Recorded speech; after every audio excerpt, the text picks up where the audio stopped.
Alright, everybody, we should be live and ready for our weekly show. This is for the week of May 17th, 2020. I am, of course, Josh Placer, and joining me as always, my co-host, indie game developer Sharky. How are you doing?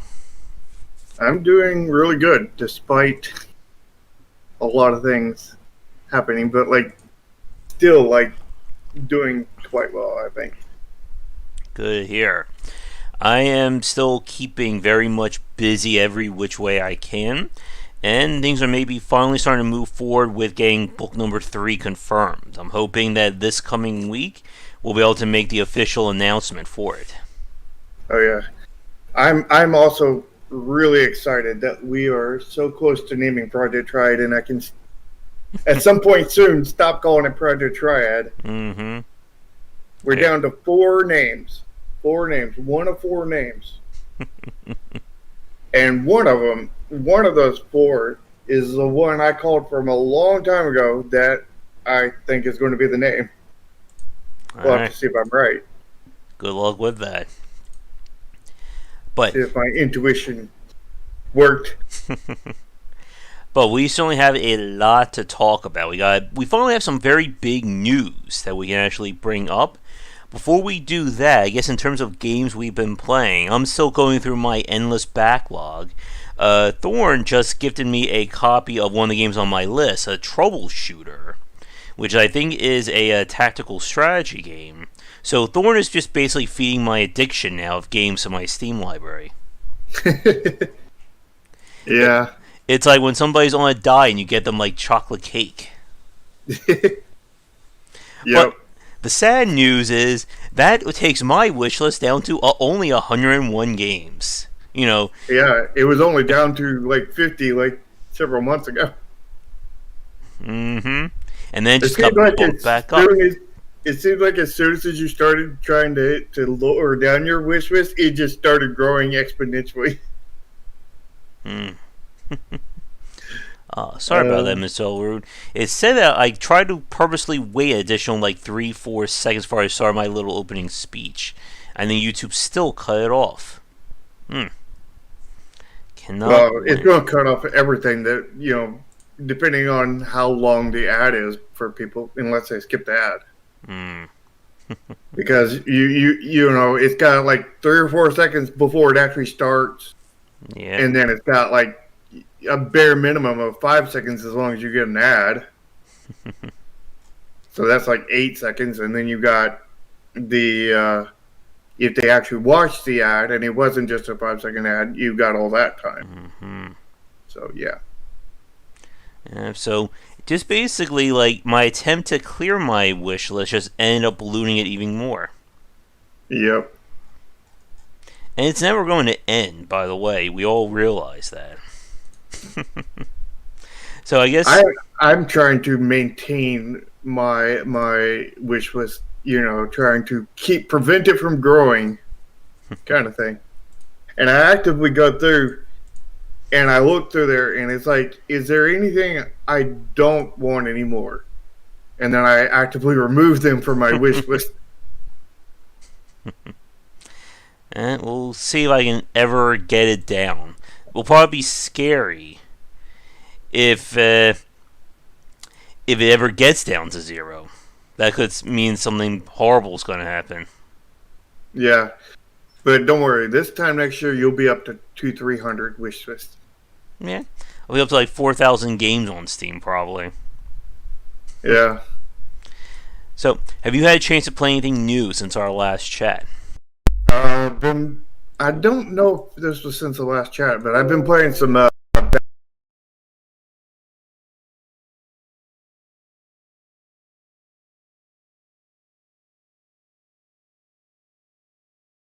Just die for the last 10 seconds. Uh-oh.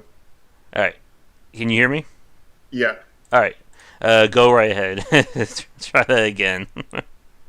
I've been playing Bad North, and it is good, but it doesn't grab me, kind of thing. And been playing Warstone TD that I got yesterday, I think. Which that one has probably the worst tutorial I have ever seen in a game ever. Even worse than that one that I played a few weeks ago? I'm pretty sure worse. So in this tutorial, what it is the game plays itself. It's a tower defense, and it's placing all the towers, is doing all the things, and then the only thing you do is sit there and watch as like this whole TD game plays out, and then you're giving the permission eventually after about 3 waves to get the fireball, and you get to use the fireball one time. And then you watch another like 3 or 4 waves, and then it gives you another fireball, and then you get the permission to use that.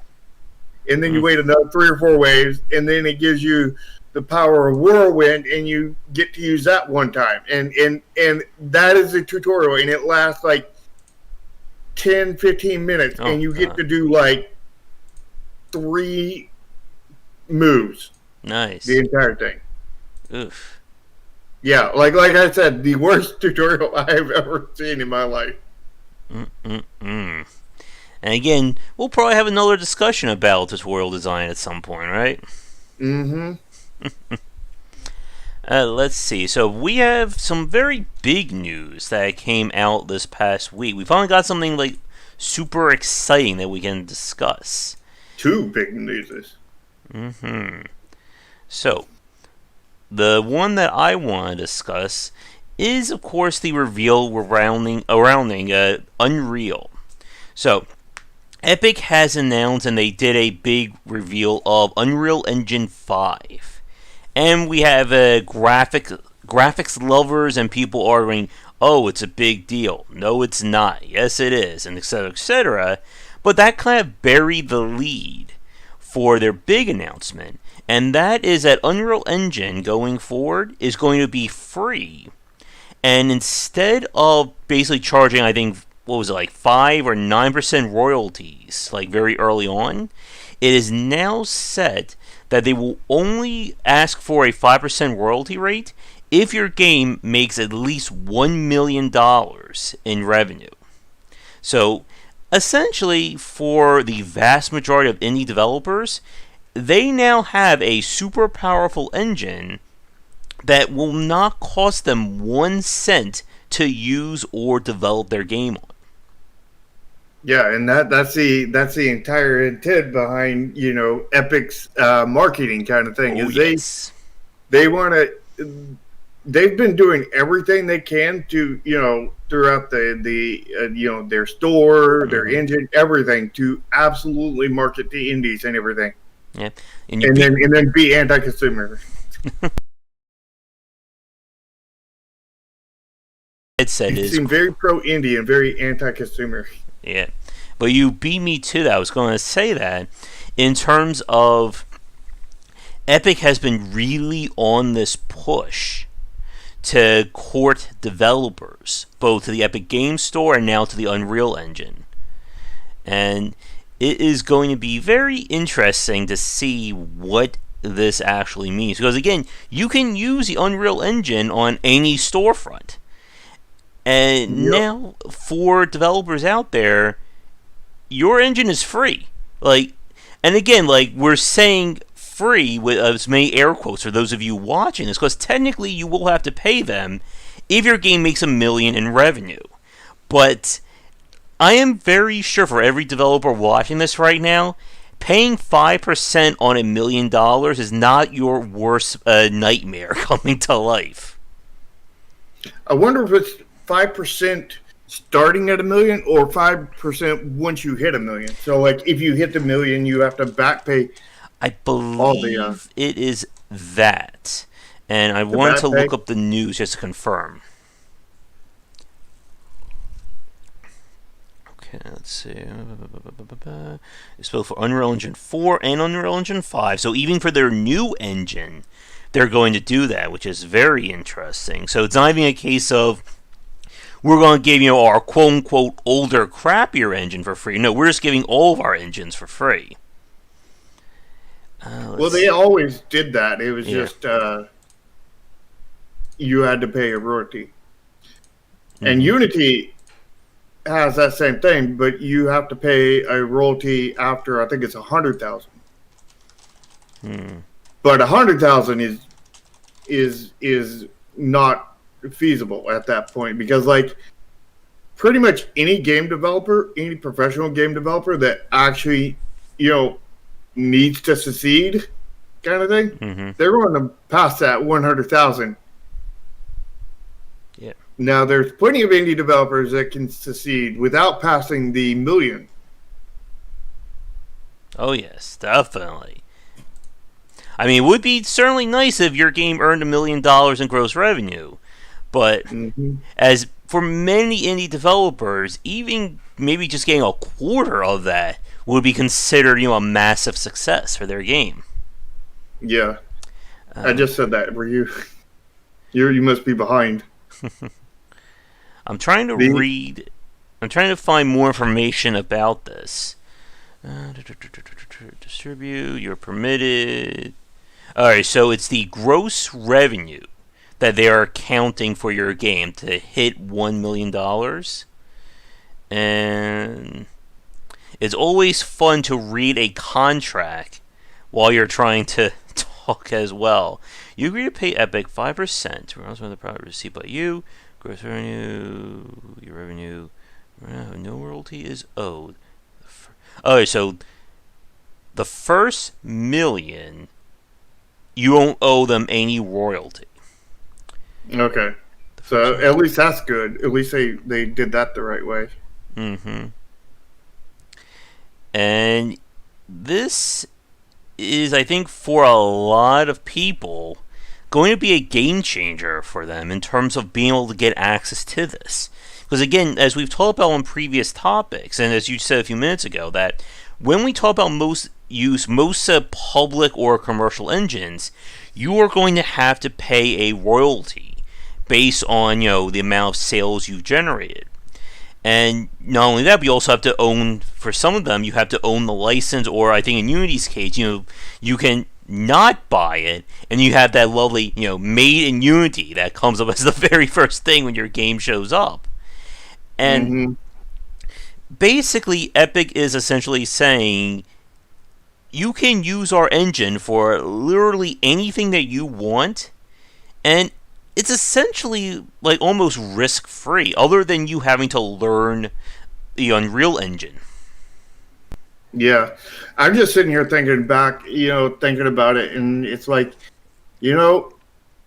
there's basically it's hard, very hard to make money as a game developer, Mm-hmm. but it's it's pretty easy to make ridiculous amounts of money as a engine developer Yeah. or a storefront, because just put it out there and you get like all the money from everybody. Yeah. Everybody pays you money to make their games, kind of thing. Yep, and if you make a tool or something that is, the very best version of that, Mm-hmm. it becomes a license to print money in some cases. Mm-hmm. Or storefront. That's really good, because like if there's let's just take Steam for example. There's not much work that's done on Steam. Like, they have a lot of features and everything, but they're done. What is their team size? Like 20, Yeah. 20-ish. Don't know. So like that's a very small indie studio kind of size. Not like a hyper small, but that's a small indie, and they're getting 30% of every game on their platform, and that is just take Stardew Valley for example. 30% off of that probably paid for their development for 5 years. Yeah. And don't forget Undertale. Just pick any big name game from an independent developer that blew up, and yeah, they're earning. Again, they've earned infinity dollars at this point. Yeah, I mean they probably broke even off of Undertale, Stardew Valley, and Assassin's Creed. Between those three games, they probably broke even for everything that costed them money, to Steam. Mm-hmm. At the same time, they have thousands upon thousands of other games that are making way more money than that. And at the same time, you have Unity and Unreal, getting that same kind of thing. And, it's, and then you have indies that spend all these years making games and just make $20 or $700. Mm-hmm. It's just ridiculous. Yep. And with this kind of change, they're really setting things up to get as many developers on their side as possible. Because again, I have a feeling that this deal won't last, but I think what it's going to do is they're going to run this deal for many years, kind of thing, and then it'll eventually go away quietly. Because here's my thinking behind it: is they're on the market just like Steam has a stronghold on the market, kind of thing. Mm-hmm. And they can't just buy games, for to bring people from Unity over to Unreal, kind of thing. But they can do that to a point on Steam, kind of thing. So what they're doing here is hey, all of you developers, here's this free tool that you can use up to $1 million. Nothing, and just bring over people, as many people as they can, with the, free all-you-can-eat buffet. And then once everybody's got their mouth full and everything, they're enjoying it, they're experienced with it and everything, then they'll cut that deal, kind of thing, and then it'll go down. But I think even if this takes 2, 3, 4 years or even more than that, a lot of developers are going to get their money's worth out of it. Mm-hmm. And I think this goes back to what we've said before about why it's always good to have this kind of competition, because it really forces these places to kind of step up their game. So now the ball is in Unity's court to see what they're going to do. Yeah, will they compete against us? Will they do something and maybe raise that number from 100,000 to 500,000? Mm-hmm. Because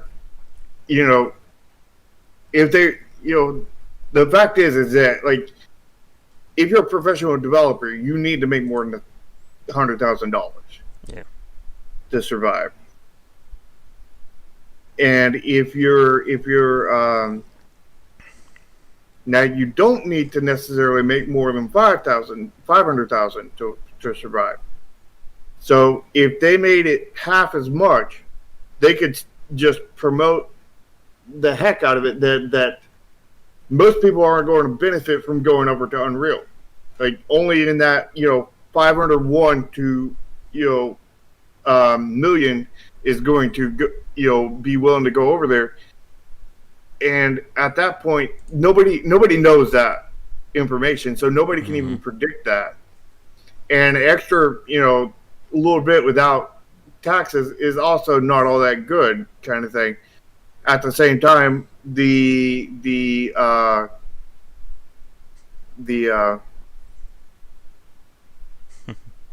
just swapping engines takes a lot of learning. So, like, if they did that, like, it would just just probably kill every bit of steam this has for Epic if they did that. Yeah.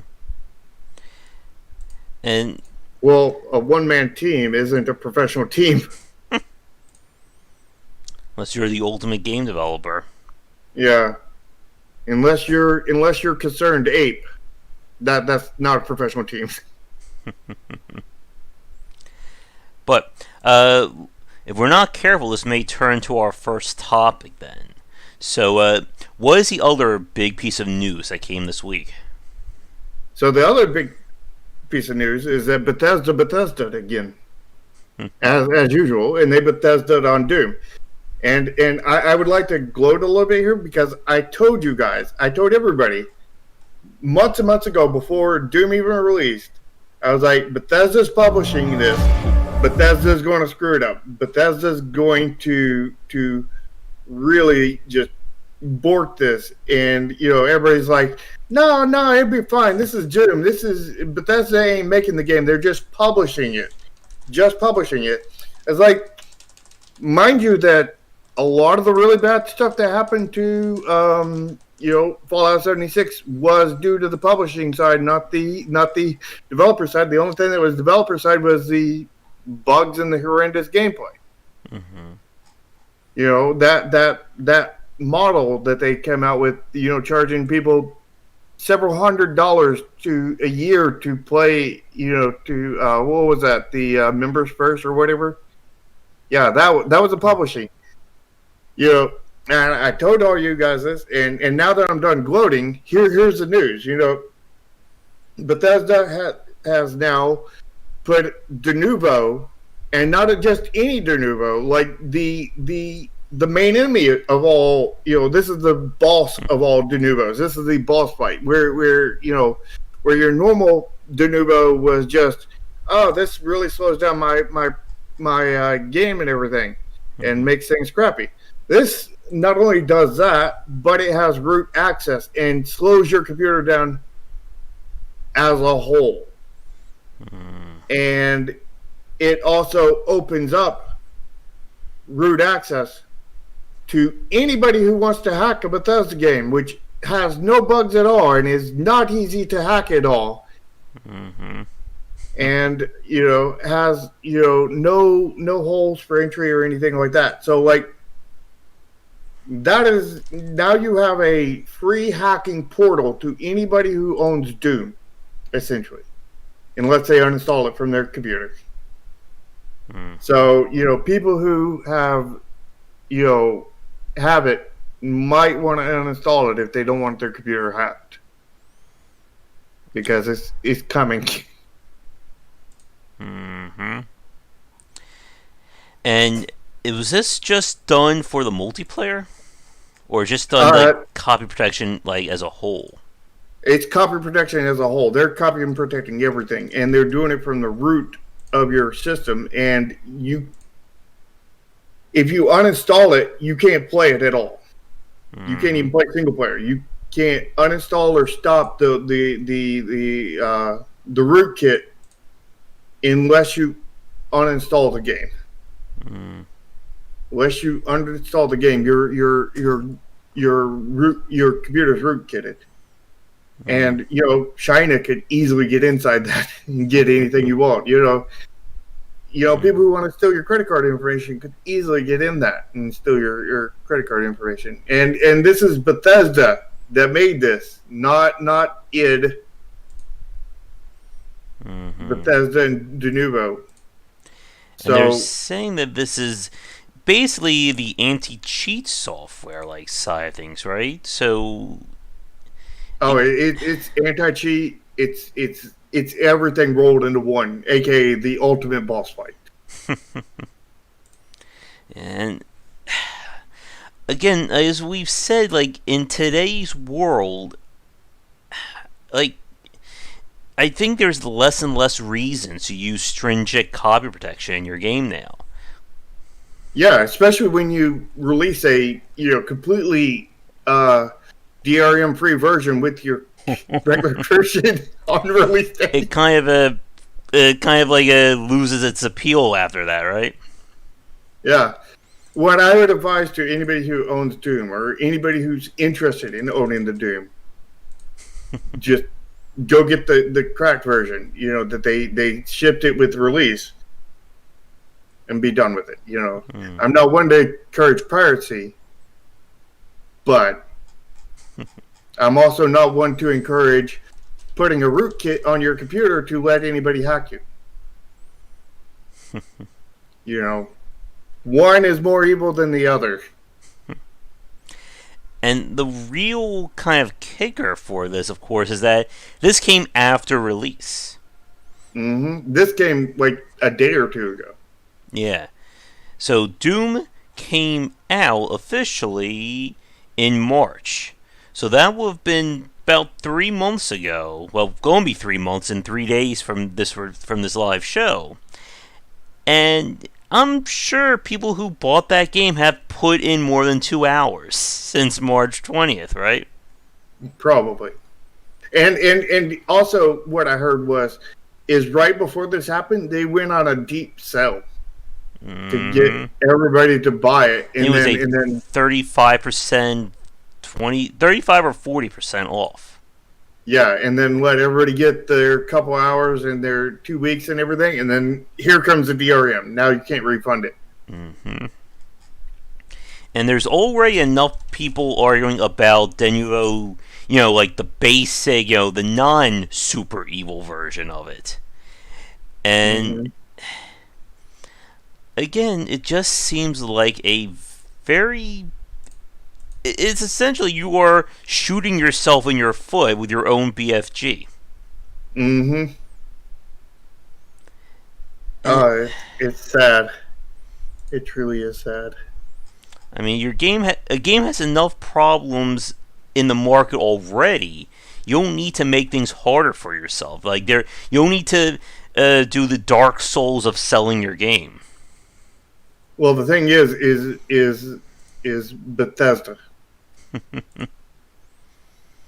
And Bethesda didn't have any other controversies to deal with, right? No.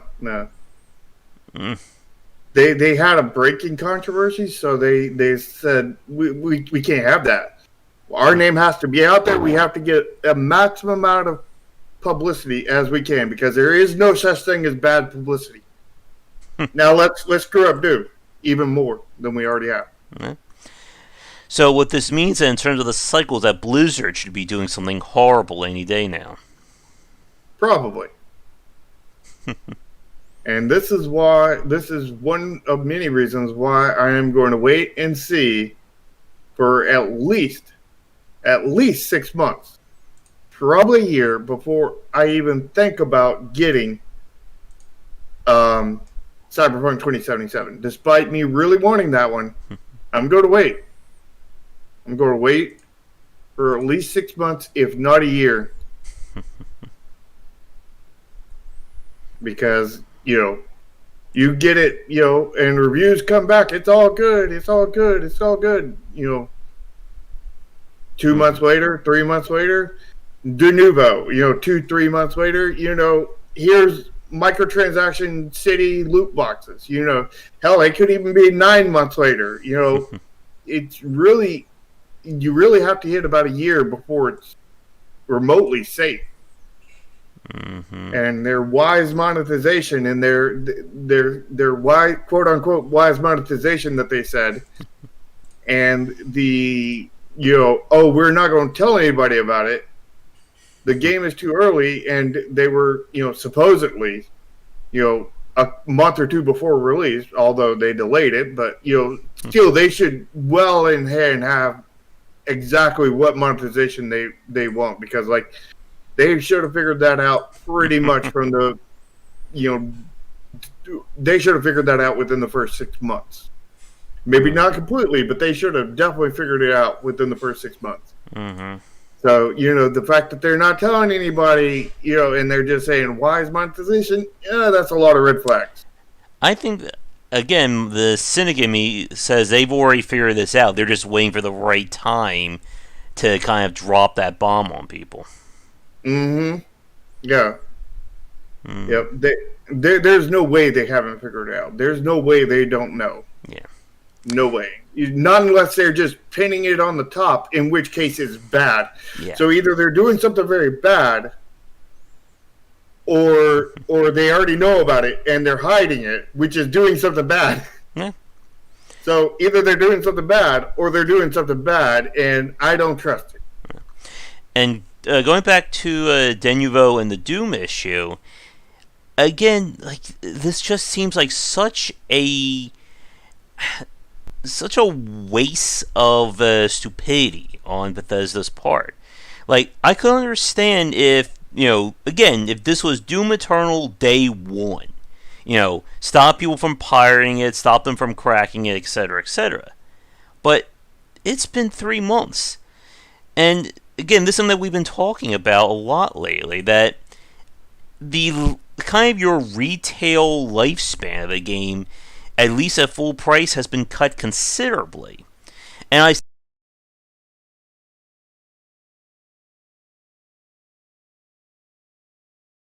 was going to wait for a massive sale for Doom Eternal, and guess what? I can wait. I can wait for it to be $10 or $15. I am in no rush. Good thing you didn't wait for it to be 35% off. Oh yes, and I would like this is again one of my my if I'm the same, this is my idealistic side, that if a developer would say we're going to put this on for a period of 6 months and then we're removing our copy protection, I think that would be fine. Because again, at some point, either A, everybody who's bought your game has bought it, or B, they've already figured out how to crack it, and it's now just there as a hurdle for the paying consumer. Yeah, and because it's only going to, once they crack it, it's only going to hurt paying consumer. Yeah. And again, like, we have to say this every time we do these kinds of talks, in case somebody will leave a comment down below. Copy protection does not 100% protect a game. No copy protection ever made has worked like that.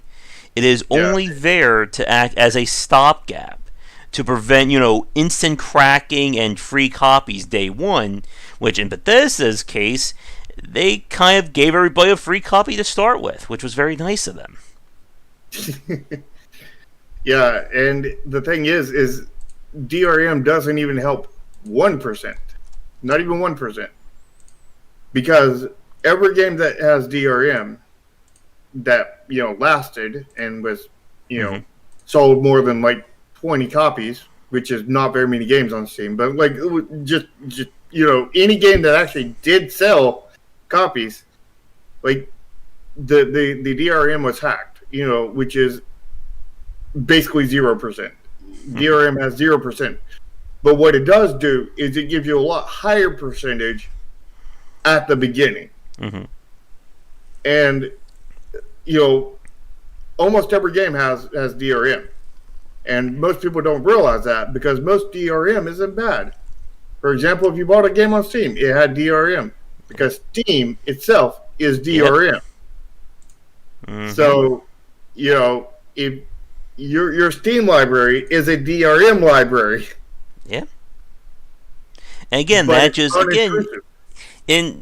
with that said, that again raises the further issue. Why do we need a second DRM? Because they're not happy enough with Steam's minimalistic DRM because it doesn't. It's not hard to crack Steam's DRM. And they want something that's very hard to crack because they don't want something that is going to stop 99% of people from hacking it, or 99.9%, which is what Steam's DRM does. Mm-hmm. They want to stop 100% from hacking it, probably because they do really dirty stuff, and people are going to crack it and then put it out on the wide internet instead of just keeping it for themselves, and then everybody can get it without having to even need to crack it. Yeah. Doesn't Steam have some kind of anti-cheat feature built into it, to Mr. Elwood's point? It does, but I think it's very, very minimum, like their DRM. Yeah. Yeah, so multiplayer games, that would be a different story. But again, going with Doom, the main feature of Doom is a single-player campaign. Yeah. And if you take off the rootkit that they put on there, if you uninstall the rootkit, it won't even let you play single-player. Mm-hmm. Yep. It's not like you only have to deal with the rootkit when you're in multiplayer. No. You have to deal with the rootkit in single player. And if you uninstall the rootkit, guess what? No single player. Or having always online feature for a single player game like we saw with Diablo. And I don't know. I think this is definitely calling more and more for a case of separating the single player and the multiplayer into the kind of like their own editions or their own executables. Wow, mouth is just dying there. Oh, don't give the AAA ideas. They will think that your gold edition, your silver edition, all that stuff is going to branch out into like 20 more packages because they're going to be the gold. Here's the single player only, here's the multiplayer only, here's the multiplayer and single only, and here it is with this stuff and this stuff and this stuff and this stuff. So their 20 their 10 packages they got now becomes like 30 packages. The Ubisoft, chart that outlines all this will gain sentience and attack us all. Yeah. But we better get to our first title. This will be like a 3-hour conversation here. Yeah, it will. Let's talk about graphical aesthetics in games and why is such an important point when it comes to making a game. So, in one of our roundtable chats, we got on the topic of the kind of the art versus the aesthetic, and the aesthetic is the overall mood or theme or what you're trying to get the player to feel. While the art is, of course, the style of your game, pixel art, pop art, graphic novel, cell shade, etc. And as we've said before, if there's one area, and this will again be our segue into topic 2, that new developers will tend to struggle with, it's getting the graphical aesthetics of their game right. Indeed. And if, again, this will tie into our next topic. If you don't get your graphical aesthetics right, you're going to fail pretty much. It's almost guaranteed. It's not completely guaranteed, but it's so close to guaranteed, you might as well consider it a guarantee because you have more chances of getting struck by lightning 3 times in a row within 20 seconds than you do to succeed with messed up graphical aesthetics. Yep. So you need to consider that as a hard rule. And that's a hard one because, like, I know myself and I know many other indies, all basically lack in the art department. So many, almost every indie I ever come to that comes to me, and I talk to them, about help and everything, and like almost every time, they said they didn't do good. I look at it and instantly I can see graphical aesthetics are off. Yeah. Pretty much every time. I don't think there has been one time when it hasn't been. Yeah. But I'm not going to say every time. But as far as I know, it was every time. And it's one of those cases where it becomes almost a self-fulfilling prophecy, where you don't spend time on your aesthetics and your game fails before anything else happens. And I think part of the issue for this is that it goes, I think, really back to kind of like the 3 broad disciplines that go into making a game: the design, the aesthetics, and the programming. A lot of people, especially first-time developers, approach things from a programming point of view because, again, if you're not a programmer, you can't make a video game. It's that simple. Mm-hmm. But the problem, of course, is that if you don't have an eye towards art or have somebody on your team who does, it doesn't matter if your game is bug-free and is, the perfect design. Nobody's going to give it the time of day.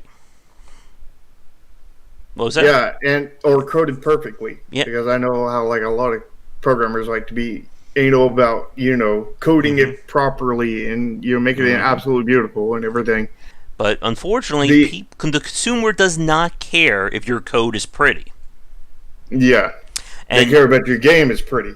And Mr. Elwood beat me to the next point. This is why, it goes back to that idea of the quote-unquote programmer art. They'll use either placeholder art or, just like, mismatch assets or yeah, they'll just like take an asset from a Unity store or the Unreal store, they'll just plop it in the game with no other care because it works. It's the workman's art there. But yeah. the problem, again, as we've said, is that people, when they see a game, the very first thing they're going to look at is the art and then the aesthetic of your title. And if those things aren't working or they look low quality, everything else doesn't matter to them. Yeah. And to PC Jacob, he says, so does it mean I should specialize in one role? Is it not possible to be good in programming and art simultaneously? It is possible for some people, but most people it's not, because programming and it is programming requires a very logical mind. Yeah. Art generally requires a very unlogical mind. Not very many people can do both of those things at the same time.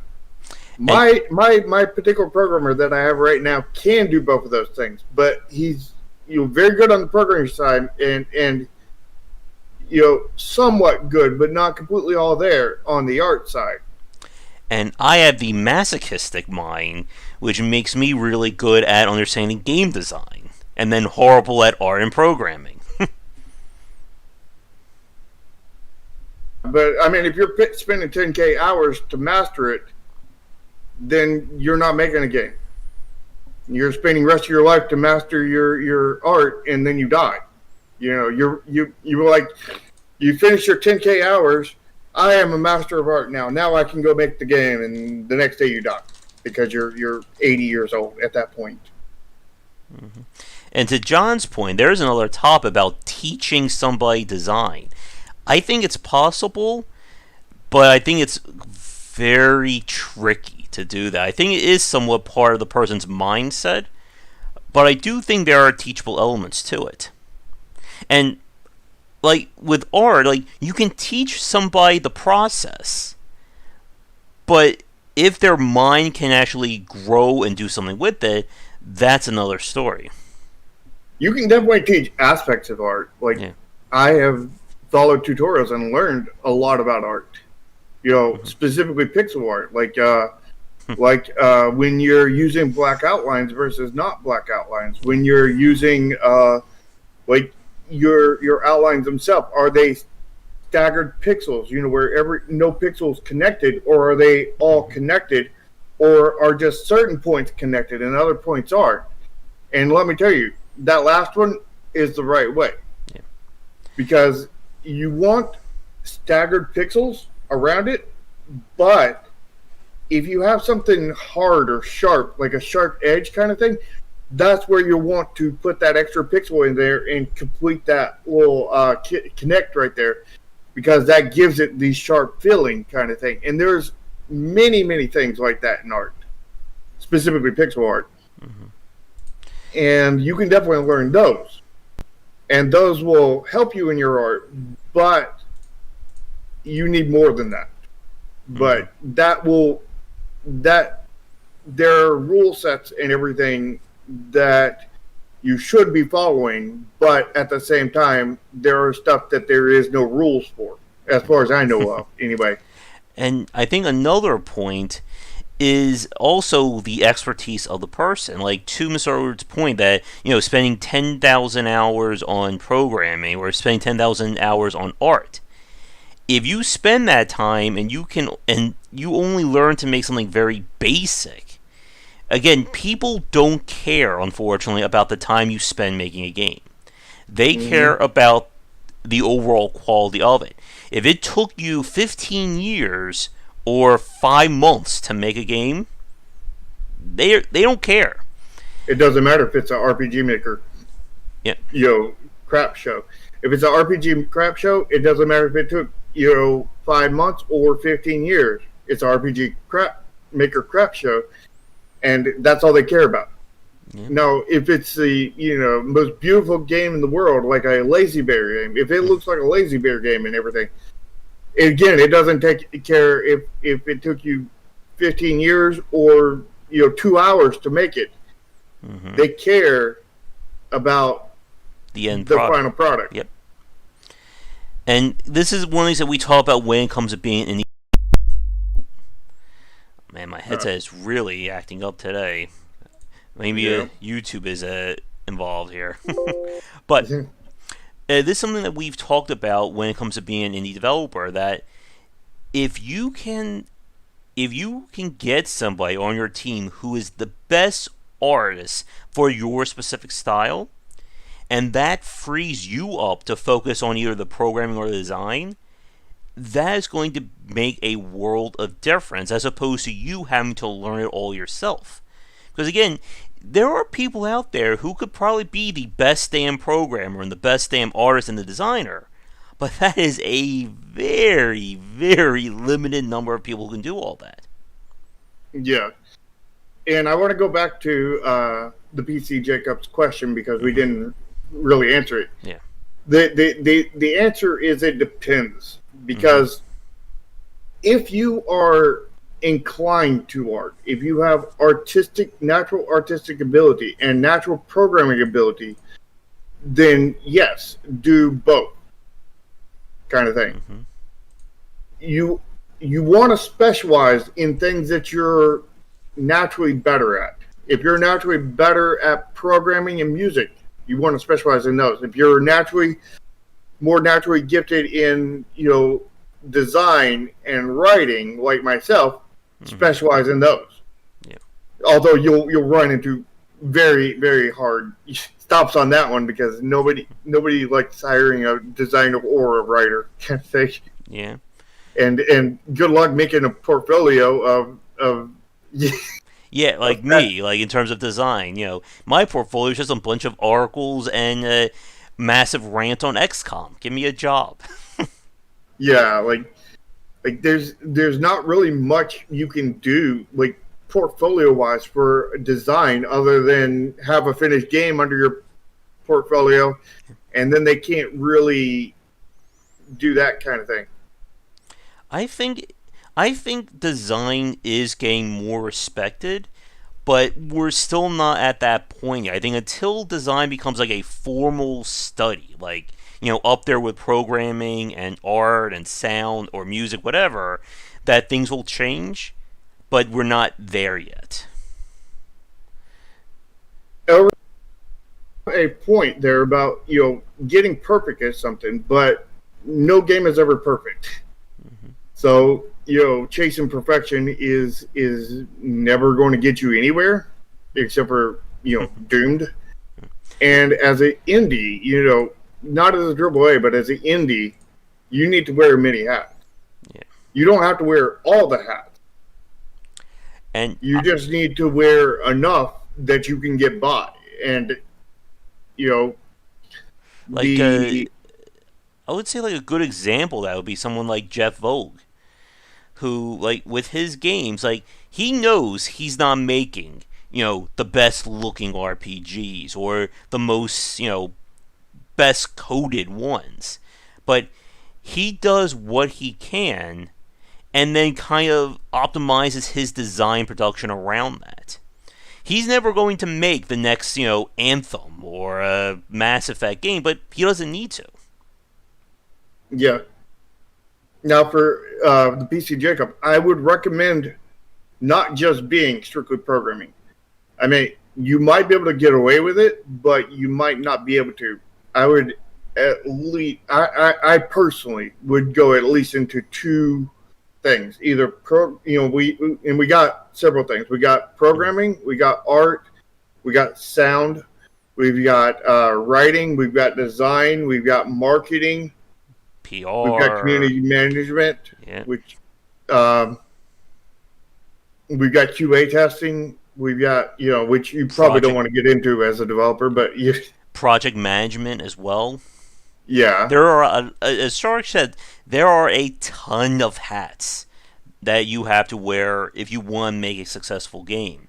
And like one of the things that I tell like the students and the kids I speak to when I do my reality of game development lecture is that and I think this goes back to what Shark said. You want to figure out as early as you can what your interests are. You don't want to spend 20 years of your life, after college to then realize, you know what? I hate programming. Maybe I should go back to school and learn art. Yeah. Yeah, And another thing is solo development is not necessarily a doomed path, but in a lot of ways it is. Because if you're solo, then you have to be a quality talent in all fields. Which, as far as I know, only one person is that, or nearly that, and that would be Mr. Concerned Ape there. Mm-hmm. But he's not even good in marketing or promotion or anything, and he went to a publisher for that. But, you can make a small game and not keep your scope really small and just sell it really cheap, and maybe you can make something for yourself. But, Tim Ruswick is currently doing that, and, I don't know how many games he's made so far, but he has not been successful with that yet, as far as I know of. Mm-hmm. And he also has the advantage of having a sizable YouTube audience. Yeah. And whenever we have these talks about, what's the right and wrong thing to do when it comes to being a game developer, we always have to preface it with a caveat that there is no golden rule to making a successful game. Again, if we had that, we would be given TED Talks around the world right now. We'd be rich. Oh, yes. We'll have our own private islands. Yeah. Well, Char will have a private ocean, I think. Yeah, there we go. And the reason why we say this is that every development is different based on, what you're trying to make, what your own knowledge base is, who you're able to talk to, who's on your team. So there is no, again, like everything that we say, chances are there's somebody who's going to be the exception to the rule. As we've said, sole development is hard unless you're Concerned Ape. Or, you don't need to you need to make a very unique and interesting game, and then you have something like Angry Birds or Five Nights at Freddy's. That you need a game that has a good design, and then you have Lazy Bear games. Or Goat Simulator. Yeah. You need your game to be bug-free and usable. And then you got Bethesda and Goat Simulator. Yeah. And so, there's no, hard rule. These are just general guidelines to you don't want to be aiming to be an exception to the rule. Yeah. You want to be aiming that the rule that you follow enough of the general things that you don't have to get so lucky it's unbelievable in order to succeed. Yeah. You want, because even if you do all these things and stay all this path, you still have to get lucky. Getting lucky is is definitely part of it. But risk mitigation, we've had a topic about this before. And what risk mitigation is lowering the amount of points where you have to be lucky. Yes. And if you follow the general guidelines and not planning on being an exception, then you're mitigating those risks. It's I'm not going to be this exception. I'm not going to be this exception. I'm not going to have to fight for this exception. And because of those are eliminated, then you basically just, let's say you have a 1,000-sided dice. And on that 1,000-sided dice, let's say 50 of them is your game breaks even or better. And the other 950 is your game fails horribly. Yep. Well, every one of these you go to, you're taking one of those off, one of those failures off. And you'll never be able to take all of them off. Never, ever. Yeah. But you'll be able to reduce the amount. And one of those on that list is being a solo developer. Yeah. And Shark's little speech right there, I was just about to say that as well in terms of risk mitigation. Like, you don't like if your idea of being successful is that you pulled PewDiePie out of a burning building, and to thank you, he will cover your game for free. Like, that is not a sound strategy for getting your game out there. And Not unless you're an arsonist that is spying on PewDiePie. well, Then it might be a legit strategy, yeah. but And this again, like, I feel like we've gone off the topic of art and aesthetics, but mm-hmm. I think I want to save my little chat for when we get to part two. We better bring this back to a seg, so we're kind of mixing, because that's kind of like the point for our show for today, that our two topics are very much intertwined with each other. Yeah, it is. So, to pull this back to graphical aesthetics, that when we look at the games that succeed, it's never really about going. It doesn't look like from the outside that a lot of work was done to it. But on the development side, I'm sure they've spent hours into months trying to get, that look of their game right. Yeah, and it's really hard. Like, Yeah. Every in one of the most key things, probably the most key thing when it comes to graphical aesthetics, is everything has to match. Like, you can't have black outlines on this character, and then this prop over here doesn't have black outlines; it has colored outlines. And then this castle over here has no outlines. And then this character over here has, like, the pixels are really like every pixel is like a different color kind of thing. And then this piece of art, this character over here has like blobs of color, and then this one over here has like kind of like dithering of color and everything. Mm-hmm. You got to remain consistent, and at the same time, while you're remaining consistent, you still have to make your characters and the enemies stand out from the background. Mm-hmm. So it is very much a Safely Extreme thing, to where it's all got to match, but then it can't match at the same time. And yep. And then you've got to get the feel of the game. Like Mm-hmm. the game has to feel like you're trying to do it. Like, if you're trying to make a horror game, if it's bright and sunny outside, it's not really going to do you very much good. Yeah. And again, like, we haven't really talked about the UI and how the aesthetics affect it. Like we said, like, you don't want placeholder, UI elements in your game. Like, everything has to match. And if just one thing looks off, the whole illusion is shattered. Yeah. And generally for UI, you don't want to use programmed UI stuff. Like, you don't want to do just a programmed HP bar that turns from red to yellow to green, as it comes out, with no border on it, and then having every rest of your UI having borders on it and like decorative and everything, and then just that one thing just stands out like a sore thumb, because it's all got to match. Now, that doesn't mean you can't do that program thing.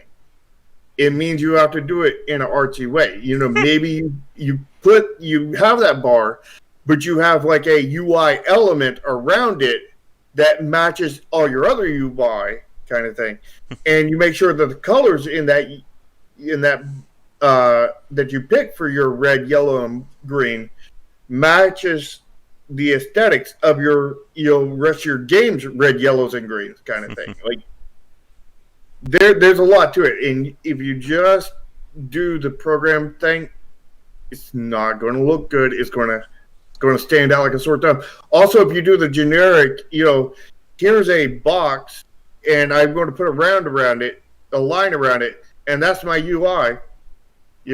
And I'll put some curved corners on it to make it not so hard. Yeah, guess what? It's not going to look good. It's going to look generic. Yeah. And the user experience is such a big part about this, as Mr. Elwood is saying, that you have to be able to understand just how somebody's going to look at your game, as you're building the aesthetics around it. And yeah, exactly. Like a lot of people do not understand user experience when it comes to UI design.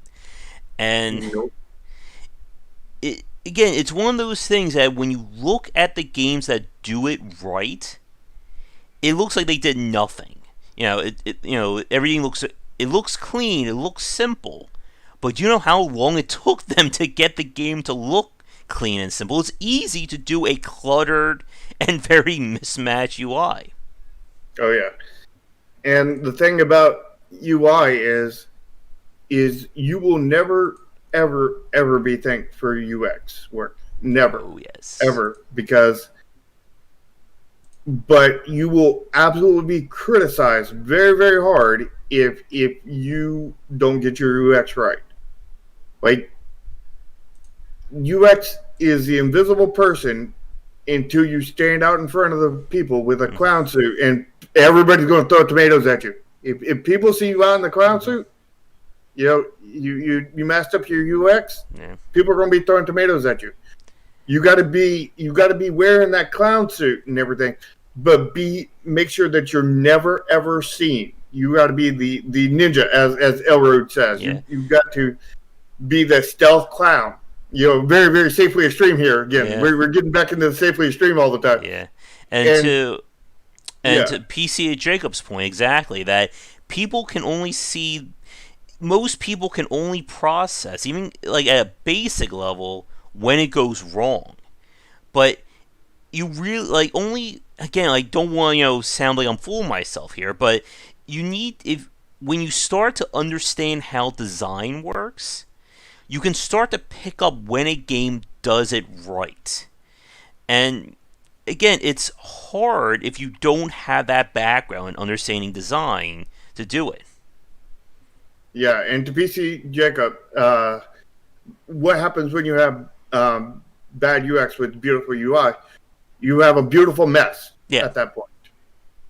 Basically, what happens at that point is, the UI looks amazing. It's beautiful and everything. You're like, this is a good-looking game. And then you go to play it. It's like, and you realize that when you go to play it, what is the controls? Well, I got to press enter to jump. I got to press escape to hit my weapon. I've got to, use WAS to move in three directions. But instead of D, you got to press the number 6. And and numlock is jump. But the 6 will only work on the keypad and not the top numbers. So if you have a one of the keyboards that does not have the separate number pad, you need to upgrade your keyboard. Yeah, or on a laptop that doesn't have it, you'll have to replace your laptop to be able to use that button. Yeah. You'll have a beautiful mess, is what you'll have.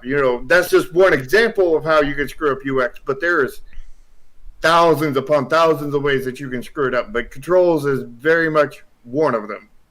Yeah.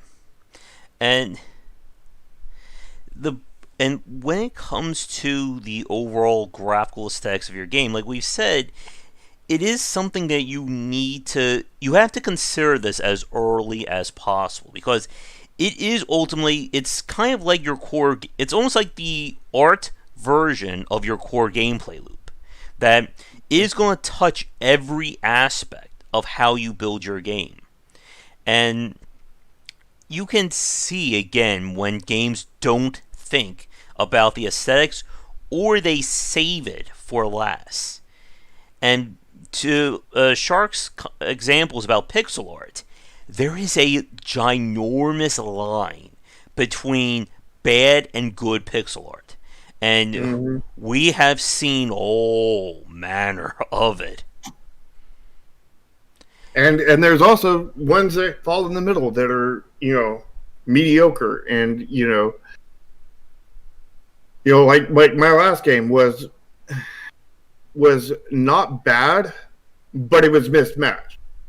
And that mismatch between the decent art, not great, but decent art, and then it was mismatched, it made the whole thing look really, really bad. Yeah. really bad.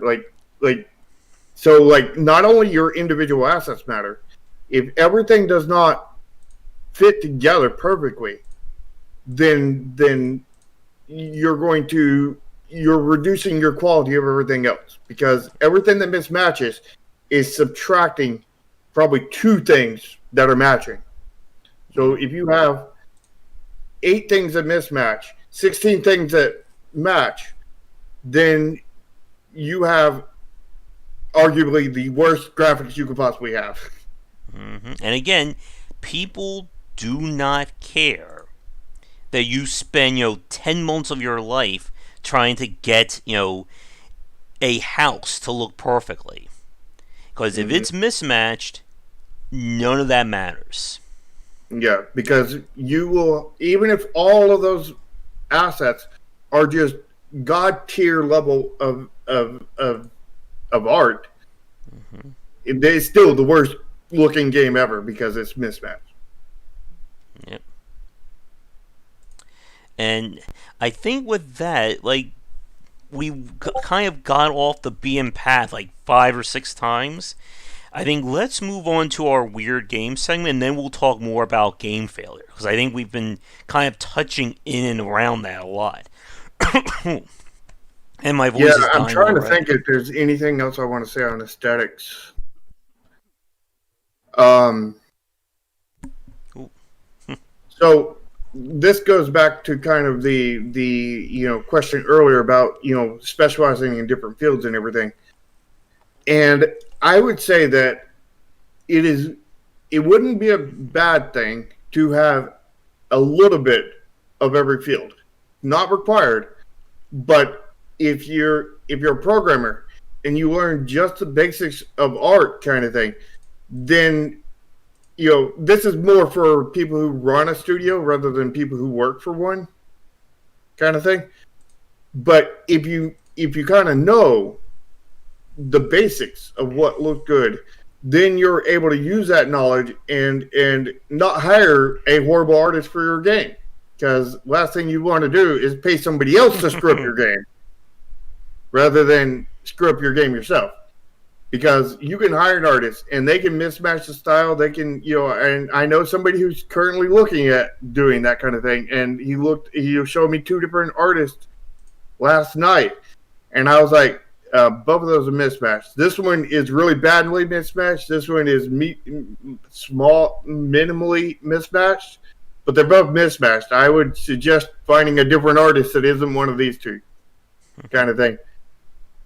So like having and he knows nothing about art, so he's just kind of shooting blind out there and just throwing money at the problem, and that's not good when you don't have very much money because he's already Mm-hmm.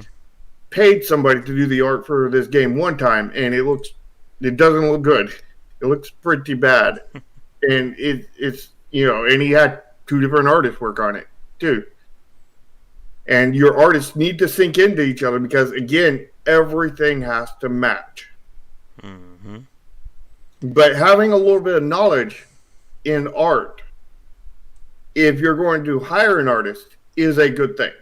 If you're in charge of hiring people, have some knowledge, have at least a basic level of knowledge in that so that when you go to find somebody, if they're worth anything. Like if they can't even get the basics right and you can see problems with it, you don't want to hire them. But if they do get the basics done and you see that graphical aesthetic appeal to it, then they might be worth the hire. All right. So with that, let us move on to our weird games segment here. And then we will talk more about how your game will fail, because I think we've kind of had that discussion for the last few minutes already. Yeah. Alright, let me pull up our demo here. The issue with the Elrude is you have to hire a lead art director. So you have to know enough to hire that lead art director, to then hire the 2-person team afterwards. So, So that kind of rule still applies to that, because you definitely don't want to hire somebody bad for your lead art director. mm-hmm. But the thing is at the same time, what if you're too small to have a lead art director? What if you're running a team that is 3 people, and one of those people needs to be an artist? Then you're not going to have a lead art director or anybody that, again, you had to cherry pick out because you had to have some basic knowledge in there. So if you're hiring people, I would absolutely encourage you to have at least a basic understanding of the basics before you hire somebody. So speaking about pixel art, here's our first game, The Adventures of Egbert. What do you think about this art? It's not very good. Let's look at one of the screenshots of Joshua clicking between them.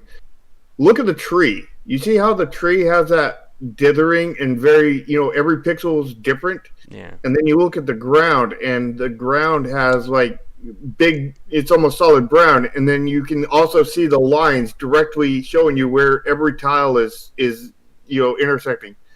All bad points there, and it's not matching either. But if you look at most of the art is matching. The trees do not match, though. The trees match, completely offset. And if you look at this, you probably look at that and say, those are horrible trees.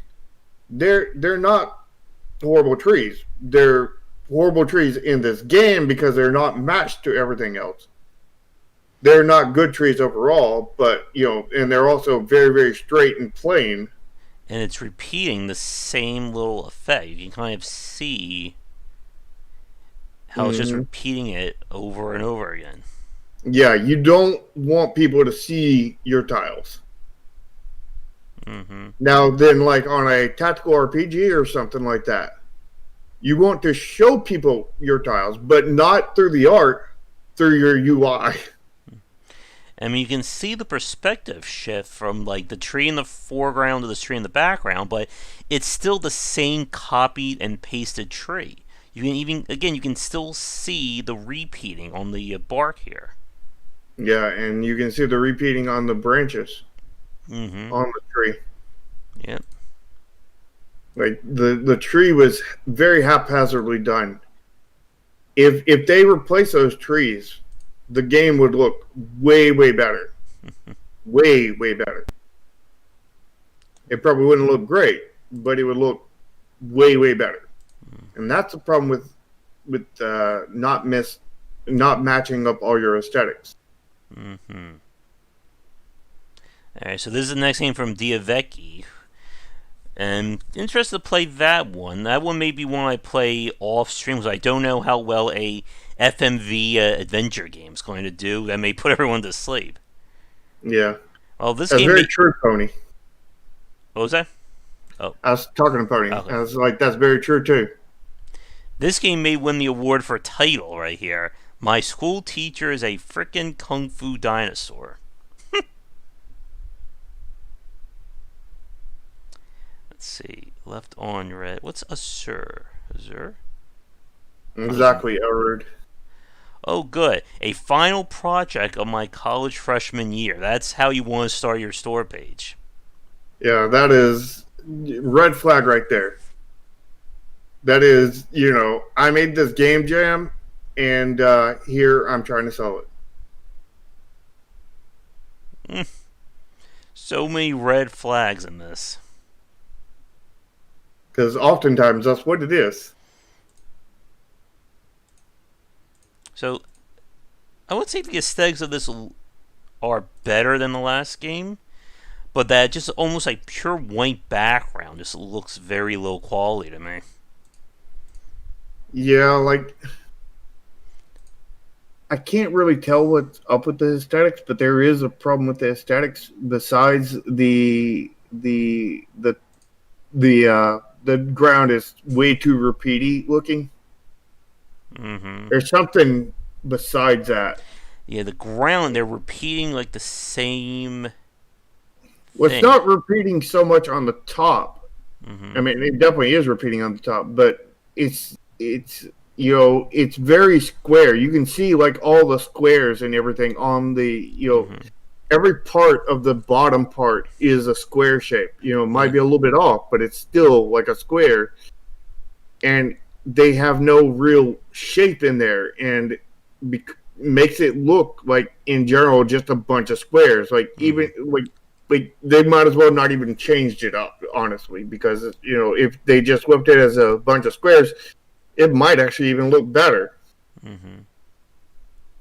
I mean, you can tell some work went into like the lettering or the aesthetic for like the text here. Mm. But like just looking at this character model, I bet it's again like a very stilted animation. Yeah, it looked very stilted.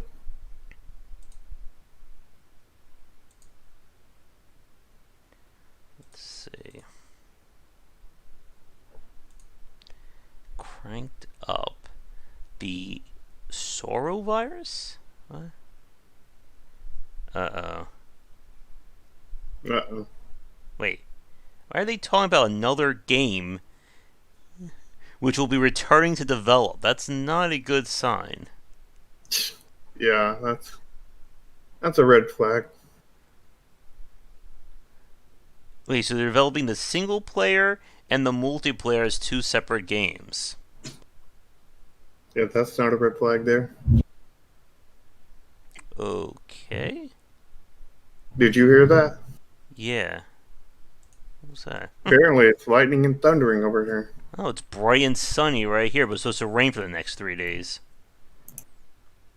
I need to look at the weather and What see if is I'm this? about to lose power. Uh-uh. Open world adventure. Collect a lot of gems, seriously a lot of gems, secret things. Like, Oh yeah, storm's right on top of us. I don't know, like, I'm kind of two minds about the aesthetic of this game. It has a very clean look to it, but it looks very generic at the same time. Yeah, it's mismatched because the character and the dragon thing or whatever it's riding on does not match the environment. It they're like, this is a character and dragon out of a one game, and then this is the background out of another.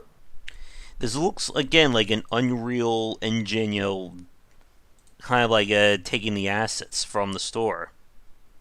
Yeah. And to PC Jacob's question, I honestly don't know. I'm not much of an artist. Like I'm a UI artist and designer and writer. So like I dabble in that. I do a little bit of art, and I'm getting better at art, but I don't have the full knowledge to really answer that. But if I were to guess, just an educated guess, I would say they're probably about equal because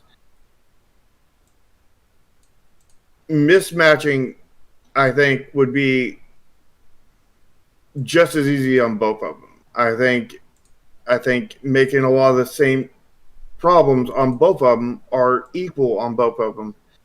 One might be better in one case than the other, and again, I think it really comes down to effort, kind of thing. Like if you're putting in the minimum effort, I think 2D's harder to mismatch because if you're putting forth the minimum effort, then you're probably going to grab an asset kit that is cheap and free that all goes together, but it's bad. Where if you're you put that same minimal effort in, you're going to go grab this asset from this Unity store page, this asset from this Unity store page, this one from this one from this one, and then you end up mismatched. Mm-hmm. So if you're putting in the minimum effort, I think it's easier to mess up with 3D. But if you're putting forth the maximum effort, I think they're pretty equal. Mm. And speaking about a game that probably had a lot of work done with its UI and art, we have Wasteland 3. And this will probably be our exception to the other games we're going to see on the Weird Games segment. And that all looks really good. I still haven't played like Wasteland 1 yet, so at some point I'll get around to it. Now then, I want to make a point here, is I'm not saying don't use assets. But if you do use assets, don't leave them as they are. You need to take them and match them to everything else you have. Mm-hmm. You gotta tweak them and change them around so it's not just a raw asset. Yeah, so they're not mismatched. You don't want your assets mismatched. So like maybe you don't lack art, like a high level of artistic skill, and you go buy a bunch of assets and everything. You can take those assets and look, and if you have the knowledge of what matches and what mismatches kind of thing, you can be like, okay, this one, if I change the textures of it, and I use the textures from this other model in this one kind of thing, I can try to match it up somewhat kind of thing. And you do that to every asset kind of thing and get this overall style. It's still probably going to look really generic and everything, because assets are by design generic, because they're designed generically to appeal to a mass audience so that they can maximize sales. But that said, is you can still get that generic but a match kind of thing with minimum effort kind of thing. And then what you can do is, if you want to be really good, is you can hire somebody after that to come in and do a final pass on everything and make everything pop and everything. And you could end up having beautiful aesthetics after that for a lot smaller cost. But again, you have to have knowledge on yourself and do a lot of the work up front before you hire the artist. Yep. And you have to have the knowledge to do that. Oh man, look at this one. I think, does this qualify as a beautiful mess? I think so. Like, the characters don't match the other stuff that I'm seeing here. It's starting to hurt my eyes a little bit looking at this one. Yeah. Alright. We gotta speed through this or we'll be here doing this for another hour. Let's see. Pandoria. What? Easy and casual. Exactly, John. Assets are a tool, not a finished product. Decently bad tower defense. Is that considered safely extreme? Yeah, but not in a good way. Okay, what? This looks like this has now this would be a good strong aesthetic right here. I can't tell over the stream. Hopefully it will pop up. Moonfall. There's a short game, roguelites, and turn-based tactical RPGs. Like this, nothing looks like it was just ripped from an asset store. Yeah, those white screenshots are so hard to see on stream. Yeah. Here's a dark one. Maybe that will help. If you stay on it for more than 10 seconds. Yeah, I mean, like, the thing is about graphical aesthetics is the art doesn't have to be good. Like, if you look at any one of those characters, they don't look good. But if you look at the package as a whole, it looks pretty good. And getting getting everything to mesh well together is probably the most important part of the aesthetics. Mm-hmm.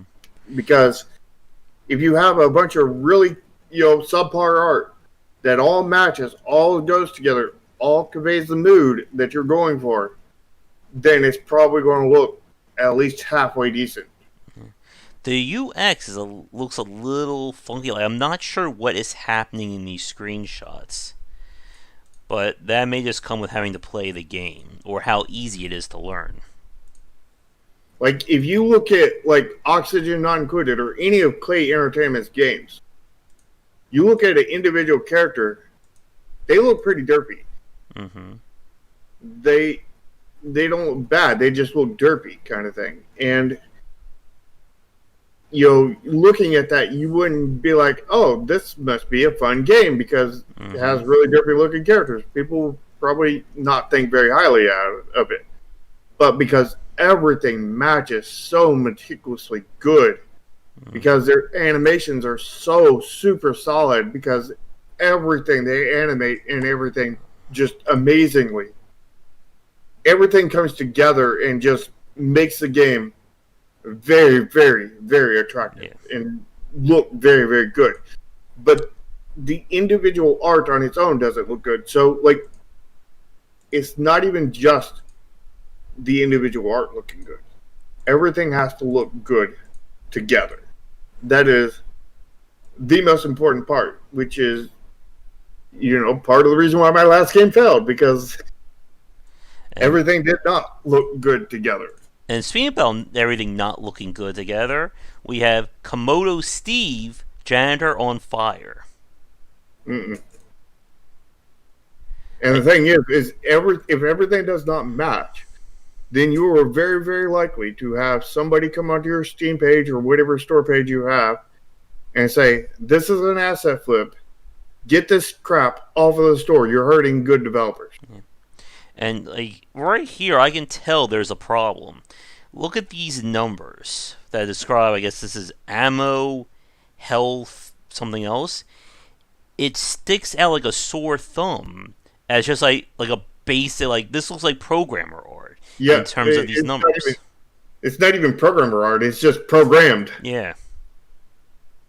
And yeah, like that does not match everything else. And this is what we were talking about earlier about everything has to match. Don't do a basic program thing. Now, you can do a basic program thing and then incorporate a UI that fits behind it, but you have to also make sure that your UI colors and everything match in such a way to go with the rest of your game. Yeah, like this purple is really hurting my eyes right here. Yeah, that neon green isn't helping either. Well, program UI is just, I don't know the actual code, but it would be like spawn a health bar, from like, it would be, 100 pixels wide, and from, as long as it's, above 60%, it'll be, the whole bar will be this color green, code number 45867, and, if it's below 60%, but above, 30%, the whole bar will be this color of yellow, and here's the code for it. And above this point, and anything below that, it'll be this color of red, code number. Also, these GIFs right here are really hurting my eyes. There's the jump cuts are like a little too fast for me. Which, if you look at this game, you can see that's very well what they did. Or just, programmed numbers in there. Oof. Now then, if you had a, and part of your aesthetics is your font. Don't get behind on that. Because if your font does not fit with your game, then you're in trouble. And remember when Shark had a discussion about trying to make characters stand out? Mm-hmm. Can you tell what is happening in this screenshot? I'll have to wait for catch up. Yeah, I don't even know who the main character is in this screenshot. Yeah. You want to make the enemy stand out from the back. You want to make all the characters stand out from the background, and you want to make your player character stand out among all the enemies on top of that. But at the same time, it all has to match. Save play extreme Mm-hmm. at its finest. And because last thing you know, like when Josh and I are playing a beat 'em up, then you lose your character, and it's like, I don't know where I am. I don't know where I am. Where am I? Mm-hmm. Oh, there I am. Yeah, that's because it blends in too much.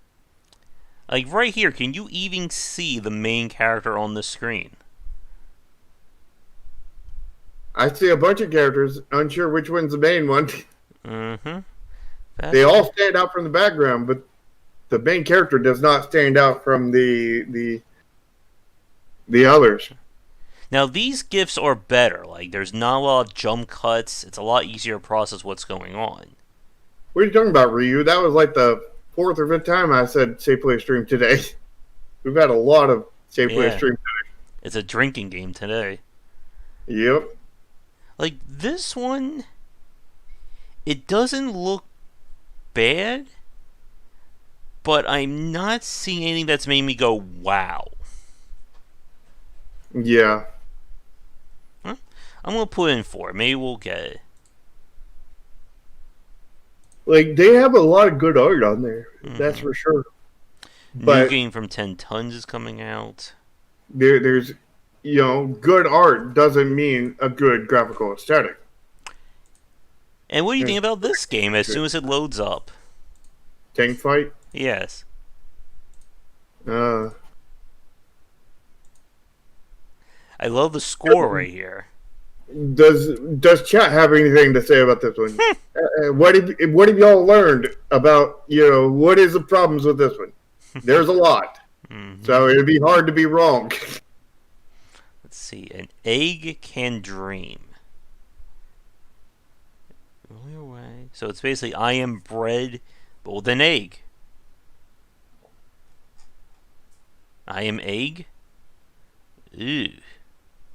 Wait, they're saying this is a comic book style. Ugh. It's definitely not comic book style. And again, the Or numbers. cel shaded. Yeah. Ugh. Maybe they call it comic book style because it has a black outline. You know, I bet you this cel shading. sky box right here is a asset right here. Very well could be. It doesn't match everything else. And the ground as well. Yeah. Let's see. Cannibal Cuisine.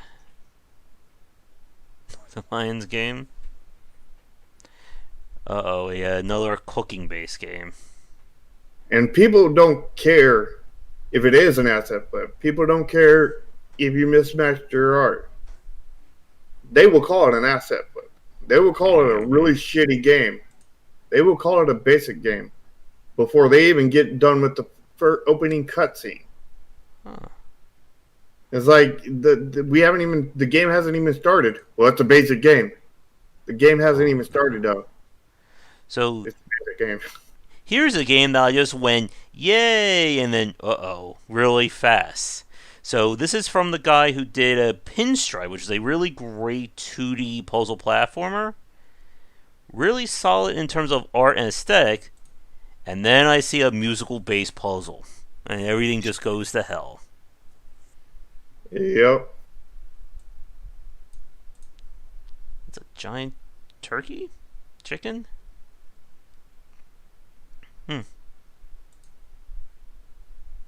And your UI needs style to it too. Mm-hmm. Like right here, like to that point, if you look over here at the hearts and the stars, like you can tell that kind of blends into this world. Like it makes sense. Mm-hmm. But it stands out as a UI element that you can see very easily, but it fits the world. Mm-hmm. It blends into the world, but stands out to your eye. Yeah. Alright, I'm gonna put in for it. Maybe I'll I.e., get it. it's safely extreme. Mm-hmm. It blends in, but it stands out. There you go, Reed. Keen. And color palettes is another very important part of art and aesthetics. The It's a sliding puzzle game with turn-by-turn tactical combat. That's confusing. That's a thing. I mean, this has a very striking aesthetic to it. Mm-hmm. The character models are a little kind of annoying me. Yeah, probably just not the kind of style for you. I don't particularly like that either. I'm still trying to get the microphone. He Hopefully, ordered a mic after the apocalypse so that now yeah, they don't have any in stock, yeah. and now he's having to wait on it. Oh no, now I'm getting a. It doesn't. I'm looking at too many games. The site doesn't like me. Uh-uh. Jumper Bird. It's just Flappy Bird. Yeah, let's look at the aesthetics on this one. What aesthetic? Exactly. Really trash game. Dynamic music. And it looks like everything in that was stolen or bought as an asset or programmed in. It is like the antithesis for everything you could literally do wrong. And then what is this? Wait. Speaking about our conversation about art, this doesn't seem to match this. Yeah, looks like a completely different game. Oh, 1 to 2 hour long with 7+ endings. So I mean, it's like 30 minutes long, and you have to do like 10 extra minutes for every indie. This looks really neat. Time Yeah, manipulation stealth puzzle game. look at these aesthetics though. Yeah. They have this, everything fits together, but to make the character, your main character, stand out, they have that white outline kind of around it, and they have they also have they're directing your visuals. Like go back to the one with the door, the one with the door, light shining through it. Yes, this one right here. They are using that light to direct your vision. And this is both aesthetics and level design. Yep. They're using that light by saying, this is where you need to go. But at the same time, there's still light in other places. But you can see that it's just little thin parts so that it all matches at the same time. And like all the colors, if you look at every screenshot, they all have this red, blue, purple kind of color theme between them. Like there's other colors in here, but those are the predominant ones. And they're also very lighting focused and shows that, and also like you have to know what colors mean what. Like red normally means trouble or danger. Kind of thing. Hence why we have, a red light. Yeah, this may be the winner for the day here. Yeah. You getting a key for it? Well, I'm going to put in, we'll see. Who's the studio? Well, it's their first game on Keymailer. Yeah, that, again, when a developer gets it, they really get it, kind of thing. Yeah, and that's another topic. But naming your game is extremely important. And since you brought that up, I've got to go on a tangent here. We've been working very, very hard on naming Project Triad, and we have gone through many, many iterations. We had a list of, I think it was something like 400 names. We just kept on getting more and more, adding more and more to that list, getting everybody that we could to input. Every fan, anybody who was willing to input. This looks like an interesting game that I've never seen before. Yeah, I don't think you've ever mentioned this one. No, I've never talked about Monster Train or seen it or played many hours of it or know the developers of it. But you know, we worked so we got that massive list, and we spent so long building it up first to like 300-400 names, and then we've eliminated through multiple phases kind of thing. What, you know, I had people vote for what they, you know, the X amount, you know, 30, 40 that they liked, and then I had them vote for the, you know, vote against the 30 or 40 they didn't like. And we've done that multiple times, and then, you know, take the worst of the worst off the list, and, you know, votes for canceled out votes against kind of thing, and just done this whittling down by names.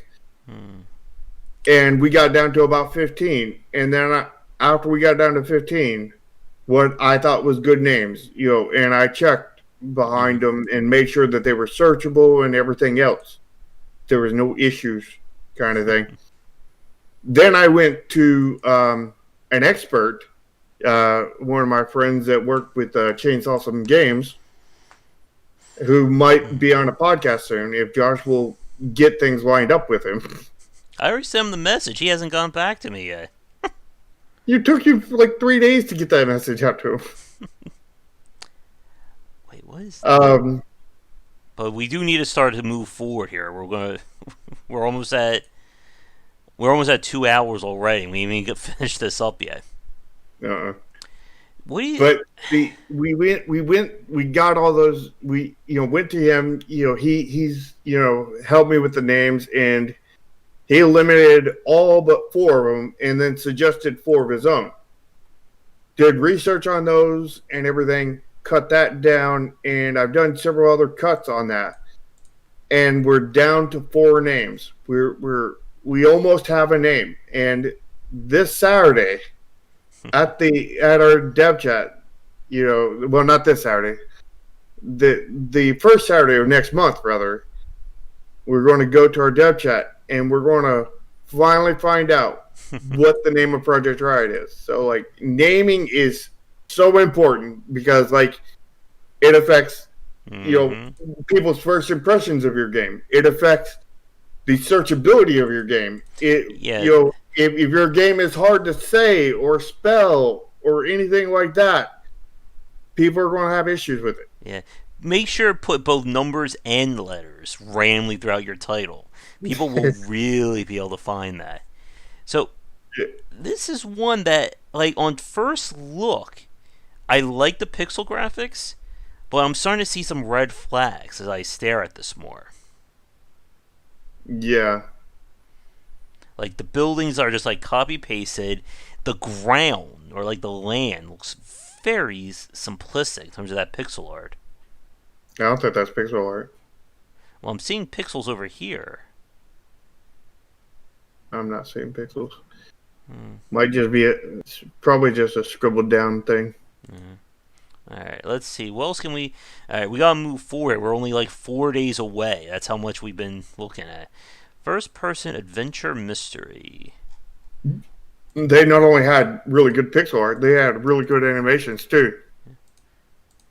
Like, this looks really nice in terms of the Rocks of Fate. There you go. There you go. For you. Like, this looks really good. I'm not seeing, like, an overall, like, aesthetic, but the detail looks really nice. And I'm already seeing an issue with you know, Crematia's name. Ryu didn't spell it right. Like, here's my big problem with what I'm looking at. I have no idea what this gameplay is. Like, these screenshots are telling me nothing. Beautiful image. Beautiful image. Yep. I'm assuming... And I tell you, a big reason why it's not not looking where it's not identifiable is because there's no UI. Mm-hmm. And the issue with that is a big issue with diegetic UI. If you go 100% diabetic UI, nobody's going to be able to tell what kind of game you have. And when they can't tell what kind of game you have, they ain't going to buy it. Unless somebody covers it. But the chance of getting somebody to cover it is very limited. Alright, so... Yeah. And here's a game we all know what this one is. It is an interactive dark fantasy romance novel where you can play as a gay or bisexual man and guide the course of your romance. How many words are in it? They're not mentioning it. Oh, wow. They didn't Somebody make that learn. Hunt down a killer only you can find. By the way, nobody cares about how many words are in your game.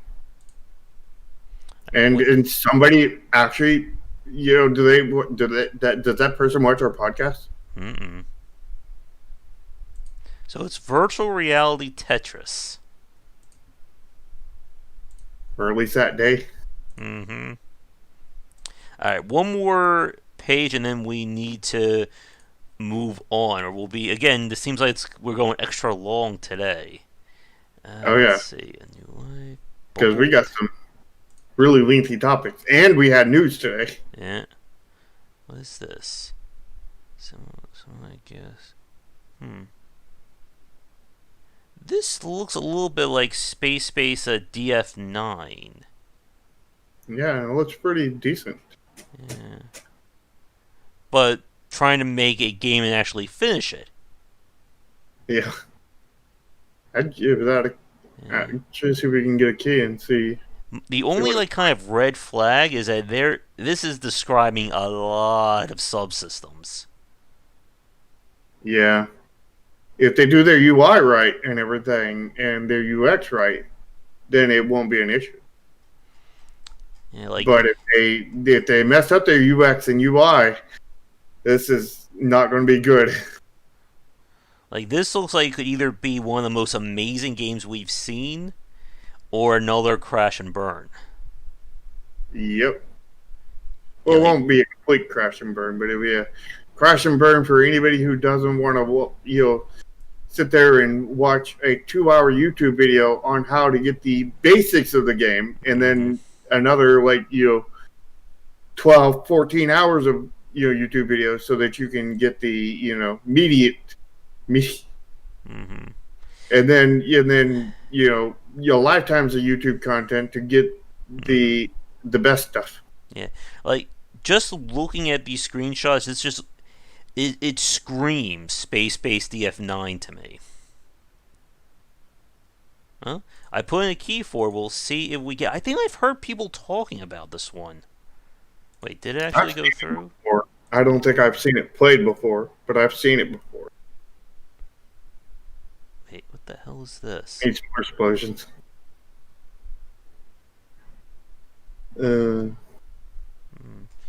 And this looks like super generic third-person combat. Ugh. Yeah. Look at this UI. UI. They aren't bad. Just generic. But it looks so generic. Like, look at this UI for a second. It's just rubbing me the wrong way. You can definitely learn Oxygen Not Included without any YouTube stuff, because I did. But to get really good at Oxygen Not Included, because you'll probably be dying around cycle, I don't know, 40 if you don't either learn really good on your own, look up stuff, kind of thing. You'll probably be stuck at that kind of point. Is anybody's eyes starting to hurt looking at these screenshots? Mm-hmm. Ooh. I don't see any screenshots. I only see blinding light. Blind your audience. That will help my YouTube career, right? Yeah. Ooh, the VR DJ. What is what? Gunfire is Gunfire Reborn is an adventure level-based game featured with first-person shooter, roguelite, and RPG. Is that a sentence? I don't think that's a sentence or a genre. Okay, I just want to make sure. Is it a visual novel? No, there's no words being mentioned. Build through death cycle for a different experience. They spelled different wrong. Different. Elaborate yet randomized. Is that safely extreme? That's very acidic extreme, but in a very bad way. What the hell? Unique art style.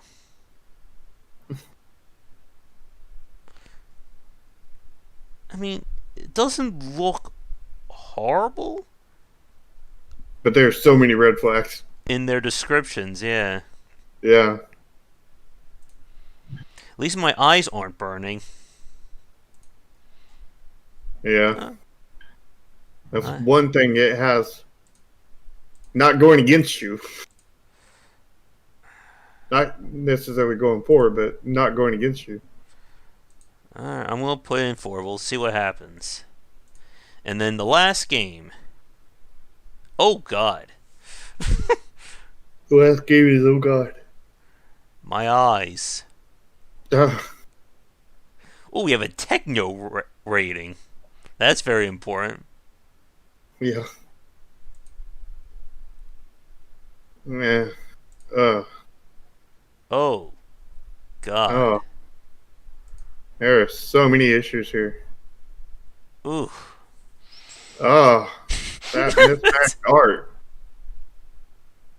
Not to mention, what the heck was with that one character? I don't know. It looked like she Hey, had the blue. most allergic reaction to anything ever. She blew Oh. up like a blimp. It doesn't even look like she's overweight. It looks like she's just having the worst allergic reaction known to mankind. Mm-hmm. Oh man. Oh, We're all gonna be blind by the end of this. and you gotta love how they do sidebars, taking up most of the screen. Mm-hmm. It's like, yeah, you're not playing the game. You're playing the sidebars. Mm-hmm. All right, but with that, let's get to our final tie that we've kind of been talking about throughout this entire almost 2 hour stream, and that is how all the many lovely ways your game can fail. And Or rather, how your game is going to fail. yeah, Not just the ways that it's going to fail, just it's going to fail. Like, yeah. if it's your first game, you better plan on it being a failure. You better be doing everything you can to prevent it from being a failure, but you better plan on it being a failure because it most likely is.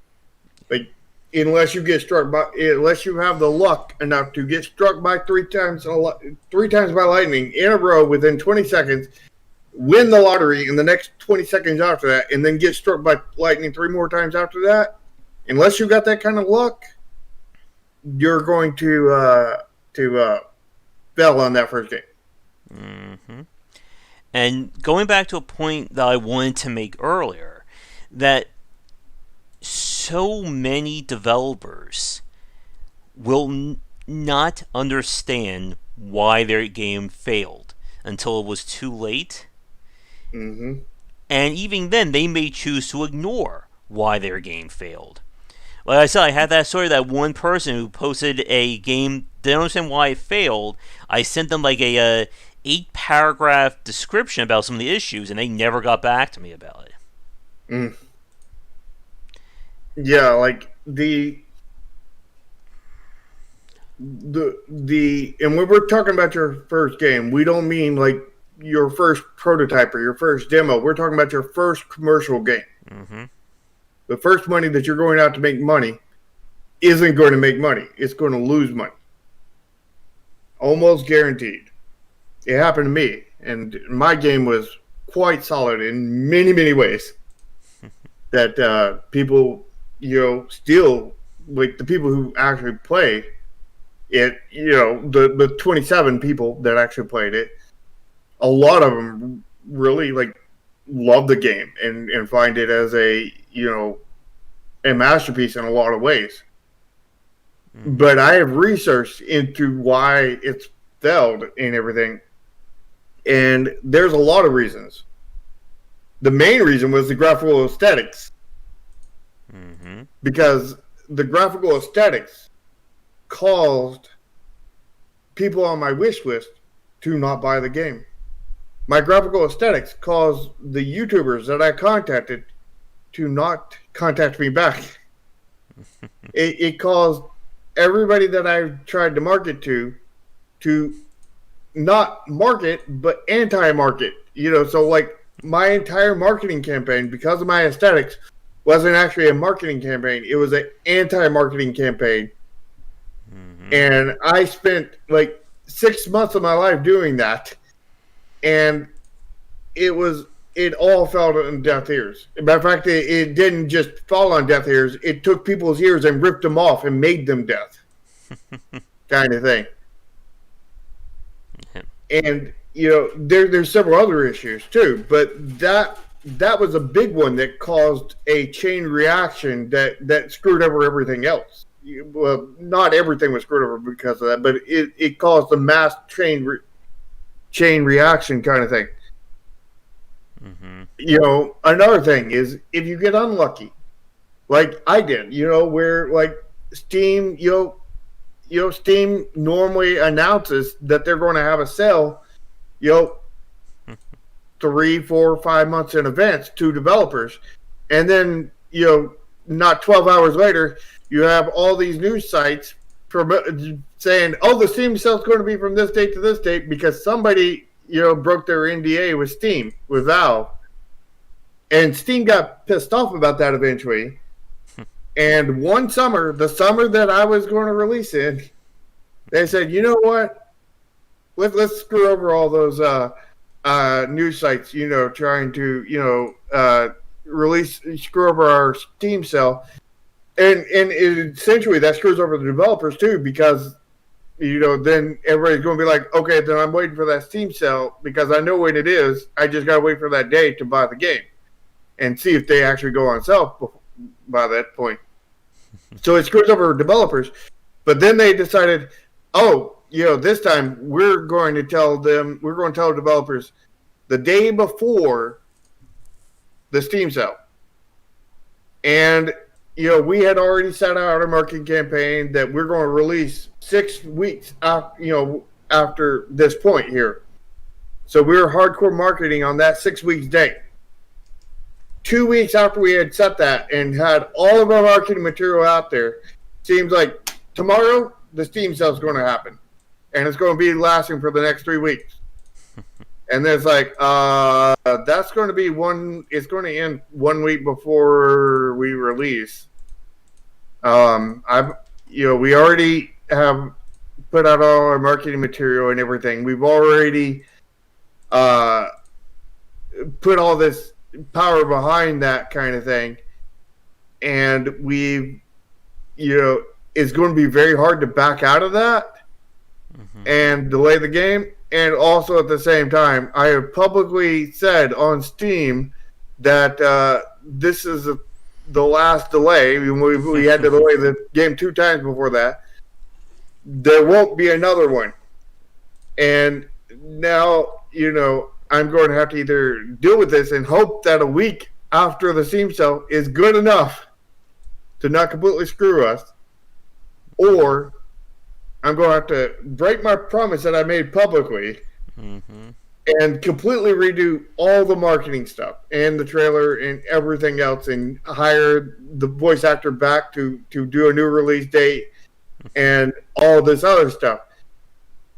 And I let it ride. And, 9 sales in the first week. Pretty clear there.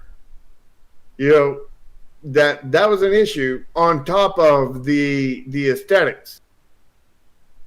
And there was other issues too, but like you are going to fail on your first game no matter what you do pretty much. Unless you just get that magical, luckiness of getting struck by lightning 3 times, winning the lottery, and then getting struck by 3 times right after that. Unless you get that magicalness, you are going to fail on your first commercial game. And when you fail, it's important that, number one, you have the ability to continue forward and make another game. At the same time, it's important that you research deeply into what caused your game to fail. And it took me, 6+ months of researching into it. It taught me consulting with Tomo, consulting with tons of other people to figure out what happened and to figure out a way around it. And, by the time that we had basically, our last chance was a Halloween sale. And I was like, this is our last chance. I still didn't know what was wrong with it, what we could do to save it. And I was like, this is the best thing I know that we can do at this point. And it wasn't what we needed to do. But we did a Halloween update and everything, tried to push, updates and everything. And we had 0 sales during that Halloween sale. And we were on our deepest discount that we had ever been on. And the game, I think we were like 33% off. And this was like when the game was, I think, like 3 or 4 months old. And I didn't want to go on that enough sale. But that was the only plan I had to, that, getting a review score, and, so I went through all the legal channels to get review scores, which, is not very many because Steam does not allow very many, asking people to review your game kind of thing. They don't allow much of that. There is very strict rules, which I won't go into here because it's very, very in depth, but there is a little bit you can do to try to get review scores. And I was able to get 2 that way, which was enough because I was already at 8. So that got me 10 and got me a review score. And that allowed me to be able to get a review score. And I thought that would help, along with an update and a bunch of new content and announcements and all this other stuff. And I can't remember what else I did, but it wasn't obviously enough. We sold 0 copies with a 33% discount on a 3-month-old game. And your first game is going to fail. Yeah. And again, a lot of it is going to be stuff that you didn't think was important or something that you missed that will end up coming back to bite you.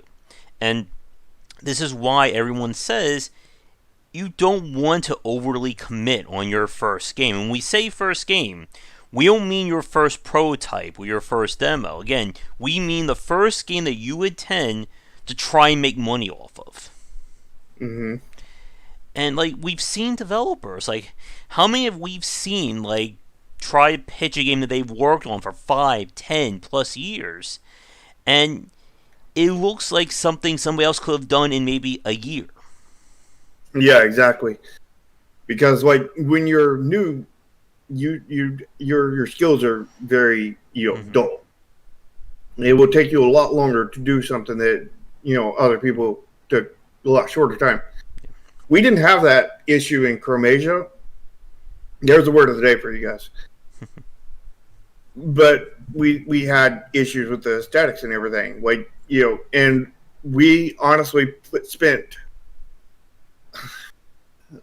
I would say, too much and not enough time on that game at the same time. Because we had too much invested into the game because of the time. At the same time, we needed better aesthetics. We needed flashbacks in the game, which I knew was a thing and was so burned out I could not think about it.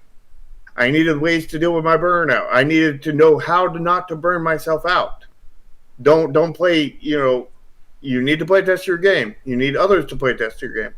But don't play test your game for 500 hours in Alpha 5 and get so tired of looking at your game that every time you work on the art or look at your game, it just kills you. You cringe really hard on the inside, and you're like, this is horrible. And you have to struggle with that for the next 2 years. And because you're so burned out and you're cringing eternally, you cannot think of a basic thing as flashbacks when you're writing the story. You can't think of, you can't figure out that your art is not good enough. You can't figure out that, hey, you might want to watch some tutorials on art. You can't,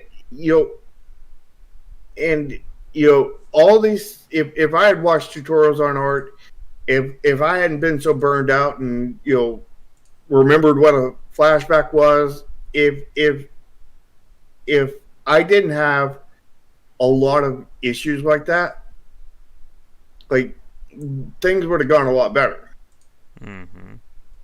Yep. But you're going to have that stuff on your first published game. What's your thoughts, Pony? Besides the trailer not being very good. Because that's another thing. Mind you, that was our third trailer. And the third trailer is worlds better than the second, which the second is worlds better than the first. Oh, God, that first. Ugh. But we made so many mistakes on the first, on even the third trailer. And we've had a discussion about this. We had a topic before this on the making of a trailer before. Yeah, and again, there are so many things. It's never. I think this is one of those things that developers tend to not understand. There's never just one thing that's going to sink your game, or one thing that is going to make your game work. As in, if I only did X, I would be rich and famous. Or, because if this didn't happen, my whole game failed. It always seems to be like that death by 1,000 cuts, at least from the games that I've seen, where one thing doesn't work right, which kind of leads to another thing that doesn't work right. And then all that just gets kind of bubbled or grouped together. And then people, again, fail to understand why a game succeeded and why another one didn't. And I always go back to the Darkest Dungeon as an example, or even FTL. That many people look at these games and just think they succeed because they were hard games. So if I make a very hard game, surely I'll attract, the masochistic crowd to my title. But they don't understand how much went into the detail, their design, the aesthetics, the theme. That it's more than to make a hard game. Yeah, it's hard. It's hard to make an easy game. No, I would say it's easy to make. Well, if we're talking about overly easy, where there's no penalty or any failure, yes, it's hard to make a balanced game. That's something that I always say. Something that can be enjoyed by people who want a challenge, and who also want to, be able to enjoy the game itself. And even Darkest Dungeon, to be fair, had that problem. It kind of got a little bit better when they introduced Radiant difficulty, but not perfectly. Yeah. What I mean is it's easier to make a hard game because just don't do your UI right. It's a hard game. Yeah. Just let the player die immediately, and there's no way of them knowing why. It's hard to do an easy game because you have to at least do your UI right, at least somewhat right to to do an easy game. There was a game that we played for one of the indie spotlights. It was like about a year ago. It was this turn-based, tactical, very dark and gritty world. I had absolutely no idea what was going on in that game. One, the UI was all over the place. Two, it was completely dark, so you couldn't see what was going on in the field. And the tutorial made no damn sense. Yeah. And to Highlander Pony about the video not showing much in the trailer. Yeah, there was an issue behind that because like we had a major spoiler that affected every screenshot after a certain point, and that was on the 10th map out of 25. So we couldn't show off anything from stages 11 to 25. Everything in the trailer had to be in the first 10 maps, which was like the first like 6 hours of the game kind of thing. So like we had to somehow we had to limit our trailer to like that very first few hours of the game to not give away spoilers because it's been out long enough. Nobody can buy it anymore until we do a remake. But by then people will, and nobody but 7 people are going to hear this, and whoever watches is recorded. The thing is after you get to a certain point of the game, an event will happen, and your characters will go from being blue, which you see in all the screenshots, to being purple.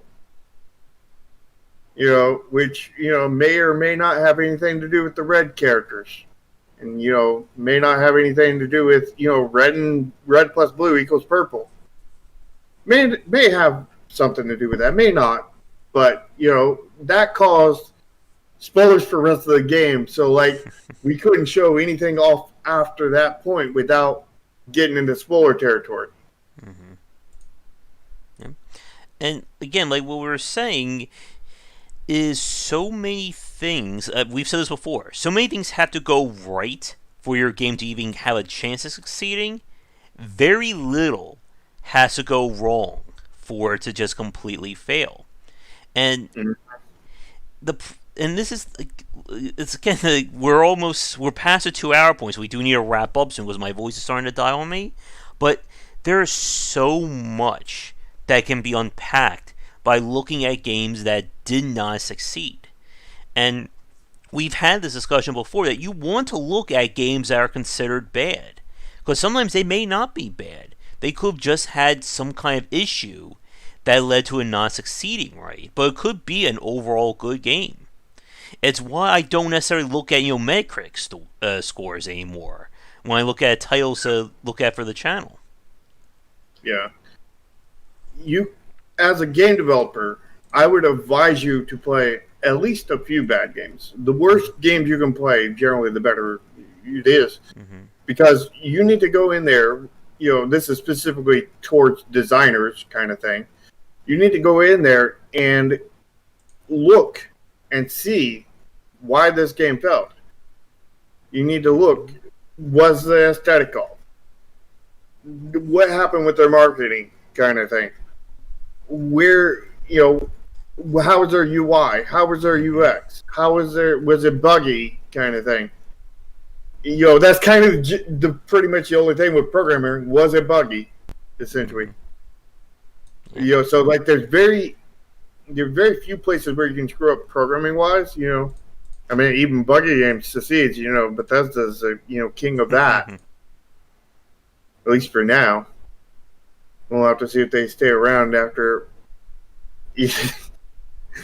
everything they've done, kind of thing. But like, examine why a game failed. Examining why a game failed is more useful than examining why a game succeeded, because you don't know why it succeeded. The developers of that game most likely don't know why it succeeded. Because there's no like, oh, we did this and that made us succeed.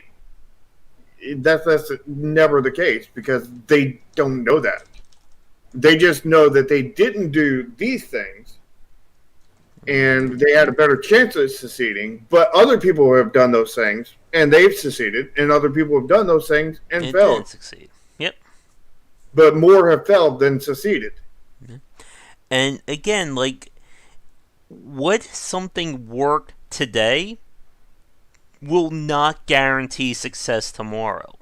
We've had Hmm. this discussion when my interview goes with Rami Ishmael of Lambert. I said this. He said that if he would have released any one of his big selling games today, like right now, they probably would have failed. I mean, look at Nuclear Throne, for instance. If Nuclear Throne came out today, after so much growth and potential in the roguelike market, it probably would have been laughed off the store page instead of considered one of the kind of like one of the first great examples of that design. Yeah. If Braid came out today, Mm-hmm. it would probably fail horribly. Yeah. What is this game? That, It only takes 2 hours to play. hmm the thing is that the market changes. The market is changing every day. Mm-hmm. And that is something as a developer you need to be aware of and constantly plugged into. Yeah. You. If for example, 5 million, Cyberpunk games decide to release, well, you probably don't want to release a Cyberpunk game after that because people are going to be like, oh, not another Cyberpunk game. Just like they were like, in the past, oh, not another space game, or oh, not Yeah, another I zombie know game. a developer who spent 4 years making a space game to then realize in that span of time it took him to make that game, everybody made space games and people were tired of it. And everybody was like, oh, not another space game. And he failed because nobody would even give him the slightest benefit of the doubt Because because it was a space game. yeah. And we've said this before, by the time a game becomes successful, it's too late to look at what that game did right. Because it's, it already capitalized on it. Look at again like Fortnite and Battle Royale. Even though Fortnite was not the first game, it did everything right to capitalize on that market, and now everyone else is viewed as chasing Fortnite. Yeah, you don't want to follow trends either. Yeah. A lot of people followed the Battle Royale trend, and Mm-hmm. a lot of people failed. Yeah. And The only one that succeeded was Fortnite. Yep. And the reason why it succeeded is, the main reason is because it was a far, far better game, far, far more visually appealing, Mm-hmm. had a far, far better graphical aesthetic, and had style rather than just assets that were in PUBG kind of thing. Like PUBG was just a realistic asset, kind of thing. Most of the games in that game, most of the assets in that game were assets. Mm-hmm. It was barely a little bit more than an asset flip. But like it became really popular because they had that lightning strike them 3 times and everything. But the second, Fortnite came in, Mm-hmm. and they had all the same things but better. They were able to push Yep. PUBG just completely out of the market, Mm-hmm. and they took the throne. Yep. But the chances of you being able to do that, Especially as an are indie developer. yeah, like you pretty much have to be a AAA to have any chance at that. Mm-hmm. And you also have to have a game that is, like Fortnite was already a game at that point. Mm-hmm. It was in early access and everything, going through testing and everything. And they had, they already had the build mechanics. They already had, all this stuff. They already had basically what was Fortnite, but they had it configured differently to where it was you versus monsters, and it wasn't a battle royale. They swapped it. They took out the monsters, and they changed it to a massive battle royale. Mm-hmm. And then they did a lot of things to develop that battle royale and everything. And since they were almost done with the game and only had to shift just a little bit, they were in that perfect spot to just crush the heck out of PUBG. Yeah. So like they had AAA level of money, probably higher than that because they're engine maker. Mm-hmm. They had higher than AAA level of money, and they had tons of experience, tons of knowledge, and they were in the right place at the right time with the right exact setup to just pivot just a little bit and just it's not that they weren't hitting the bullseye already. They were hitting the bullseye already with Fortnite. But what they did was they just pivoted a little bit more to hit the dead center of the bullseye, right through the middle of the PUBG At arrow. that perfect time. They just cut the arrow right in half. It's essentially, in a weird way, it's kind of like how World of Warcraft dominated the early thousands, when Blizzard just razor focused on to make the best damn MMO at that time, and then everybody else tried to copy them, and it failed. And again, when somebody becomes the king or the de facto example, you are not going to beat them. Not in the same amount of development time that it took them to make that game. Because again, we've seen that with World of Warcraft. How many developers said, if only I could, we're going to make sure we get 25% of WoW's number and we'll succeed. Well, why should I play your game when I got World of Warcraft right here? Yeah, a lot of people even chase like 1%. Yeah. And you know what they got? They got like 3 people and the game died. To Highlander's point about LoL. Again, LoL came out and nobody else was doing that specific game, at least as a commercial or a big thing. It was known as, it was essentially a mod at that point. And again, Defense of the Ancients was one of the more popular Warcraft 3 mods. Nobody thought to themselves, hey, let's make this as a commercial game. And people, I'm pretty sure they were making fun of Riot when it first came out and wasn't doing well. And they capitalized on it. It's now one of the biggest esports, or was. And again, let's look at a like an internal with me and Project Riot. Now, Project Riot is a CCG. If I was chasing like Magic, Hearthstone, and all of this, then I would be pretty much doomed. Like Project Riot would not succeed. But I'm not chasing that. I have that aspect in my game, but that's not what I'm chasing. There's a niche that I'm looking at, and that is the niche of the people who play, basically the people who like the Final Fantasy VIII minigame Triple Triad, hence the name Project Triad. That is such a legendary minigame that people, like, even today, people still talk about a lot. I joined the Discord not too long ago of, I don't want to say the name of it just for safety's sake, but I joined this Discord and of a, YouTuber that focuses on RPGs kind of thing. And, probably about, I don't know, half of the things they say is about Final Fantasy kind of thing. But out of that half of the things they say about Final Fantasy, probably about 20% of it's about Triple Triad. Because it is like more people talk about Triple Triad than they talk about Eris getting skewed. In the remake or in the new one. Or in the old one, the original. Like Triple Triad had that much of an impact, and people still love it. And it was just a mini game.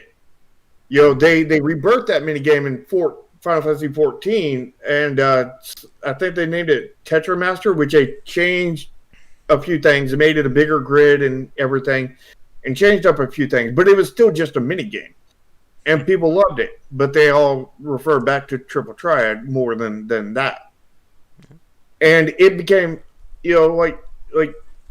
so influential that Shovel Knight even got inspired by it, and the King of Cards has literally a card game based off of Triple Triad kind of thing, but it's still just a mini game.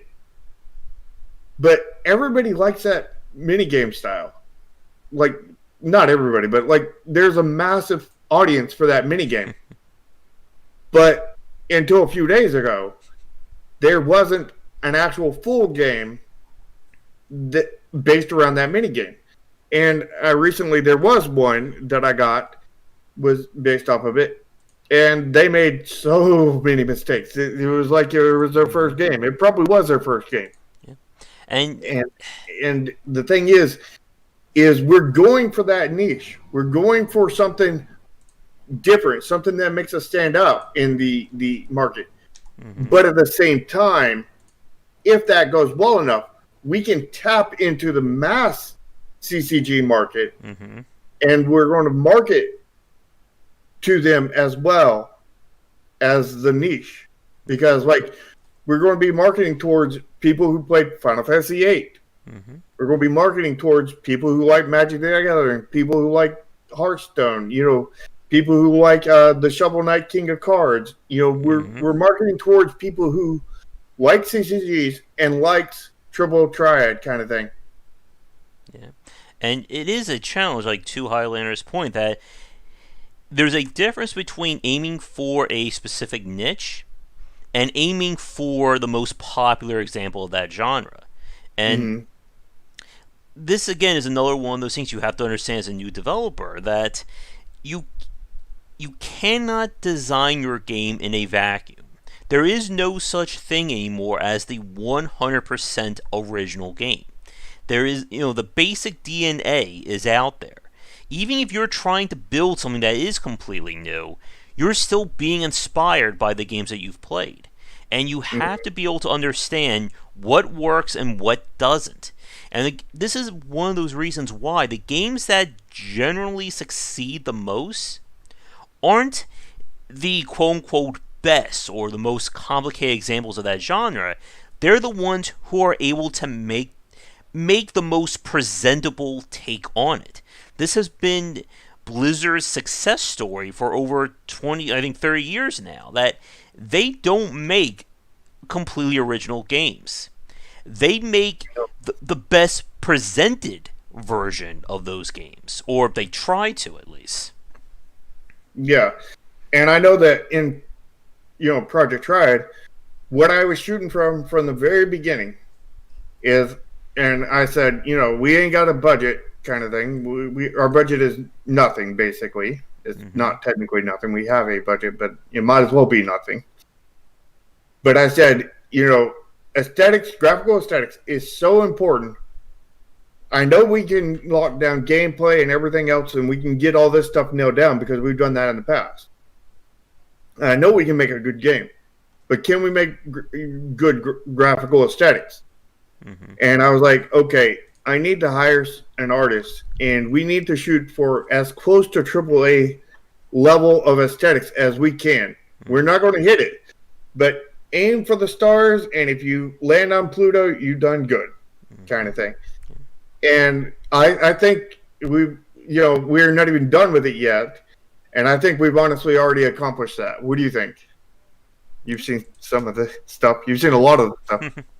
Yep, it definitely looks better. Like, I haven't seen it like in motion, like like an actual gameplay of it yet, but in the stills it looks good, and it looks a hell of a lot better than when the very first version that I played of it. And, yeah, the very first version was really and there are probably some developers who thought, yeah, let's just use that kind of basic look and get the game out as quickly as possible, and we'll do okay. No, I think this.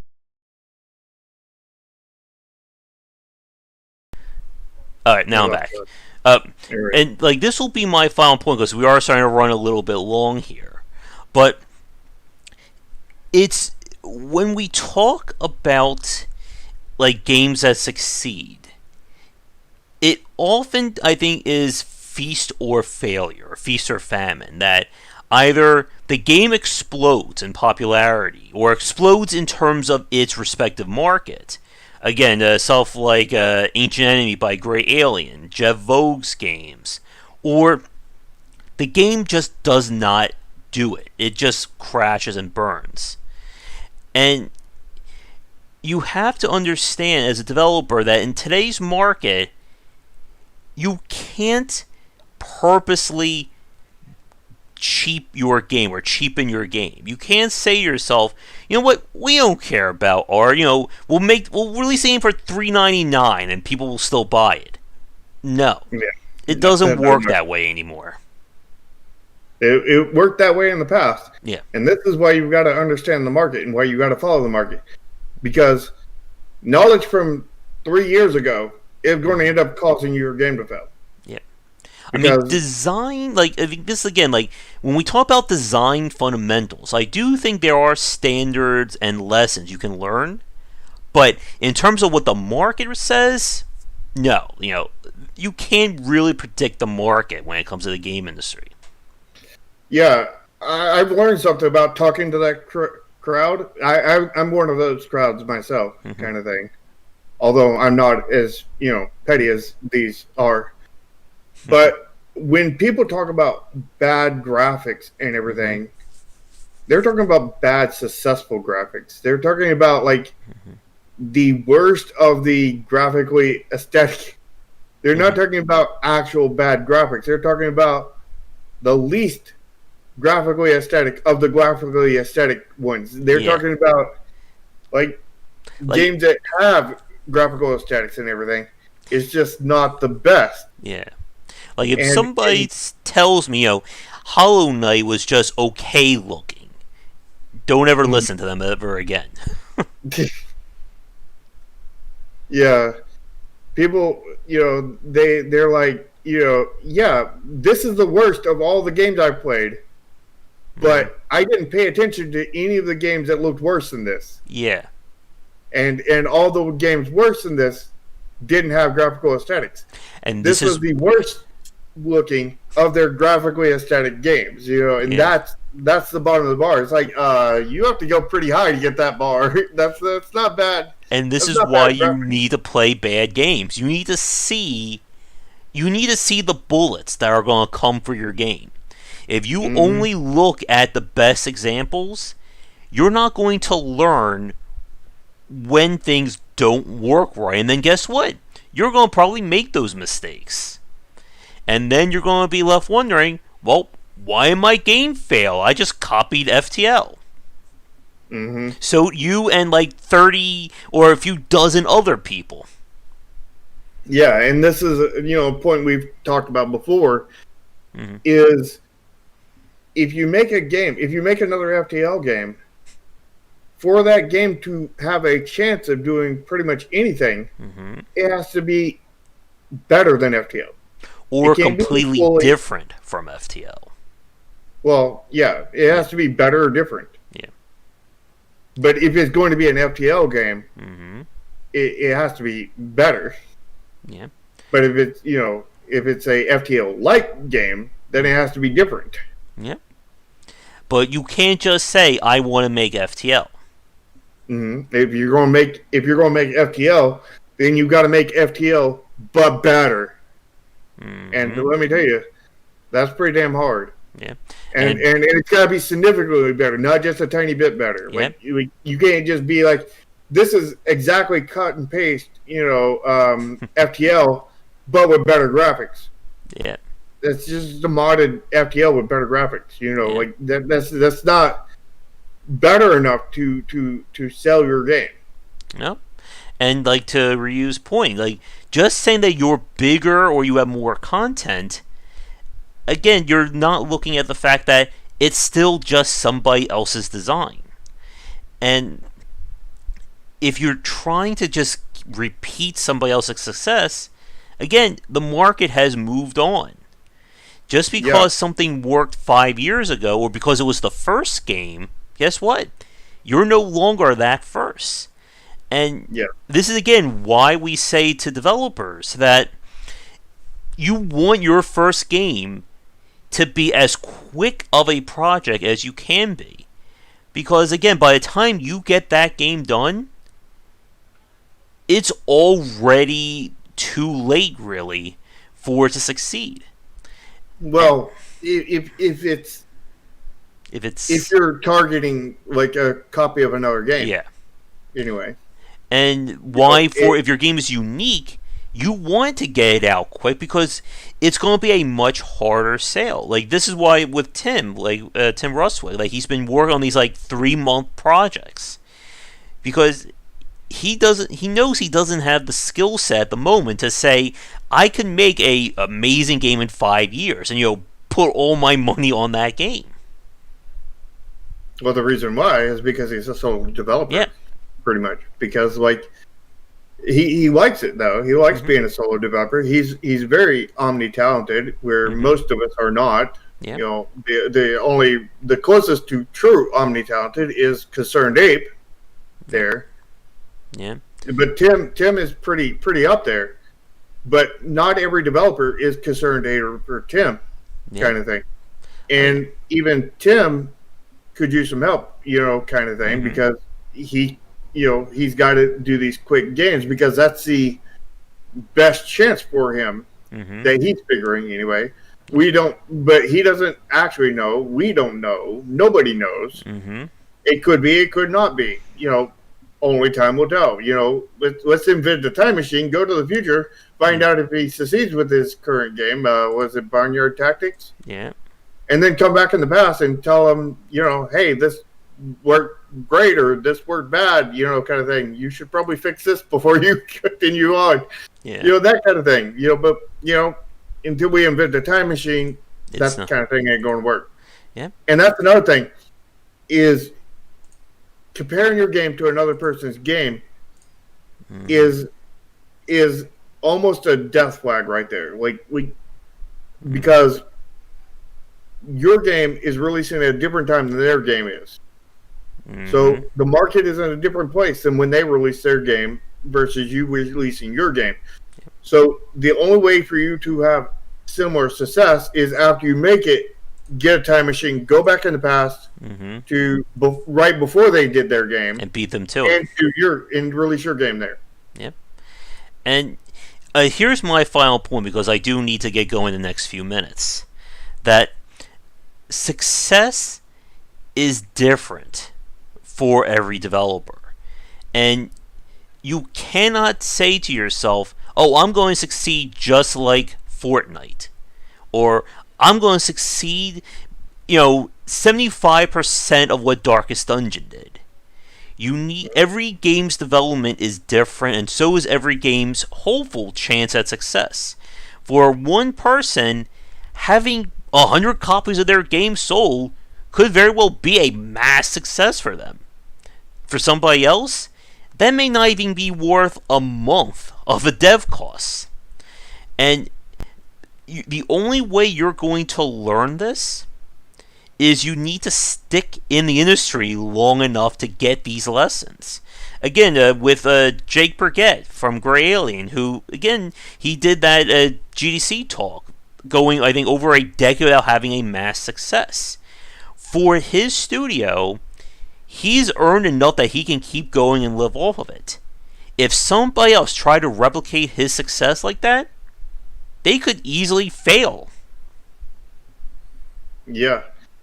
The truth is, what success is, in my viewpoint, and everybody's got a different viewpoint, but my viewpoint is what success is you, number one, broke even on your game, so the cost, and by broke even, I don't mean just the money you spent, I mean the time you spent too. If you're fine working in the game industry on your own game for minimum wage, then you better figure in minimum wage into that game cost. And that would be what it takes to break even. It doesn't, you can't consider yourself, I'm a solo developer, so I made everything myself, so there was no cost. Time is a cost. Time is money, as I said. Yeah. You have to consider that, because if you don't, you may end up dead before you make a good game, the good successful game, because you don't have all the time in the world. And at some point, the Grim Reaper is going to come knocking, and you have to become a successful game developer before that point. And if you're just counting your time as worthless, then a lot of worthless things will happen, and you'll never be successful. And there goes never making a good game, a successful game rather, because a good game and a successful game is completely different things. Yeah. But the fact is time is money. Time is important. You can't discount your time, and your time has to be counted in there when you're considering success or failure. would you have done all this work at minimum wage?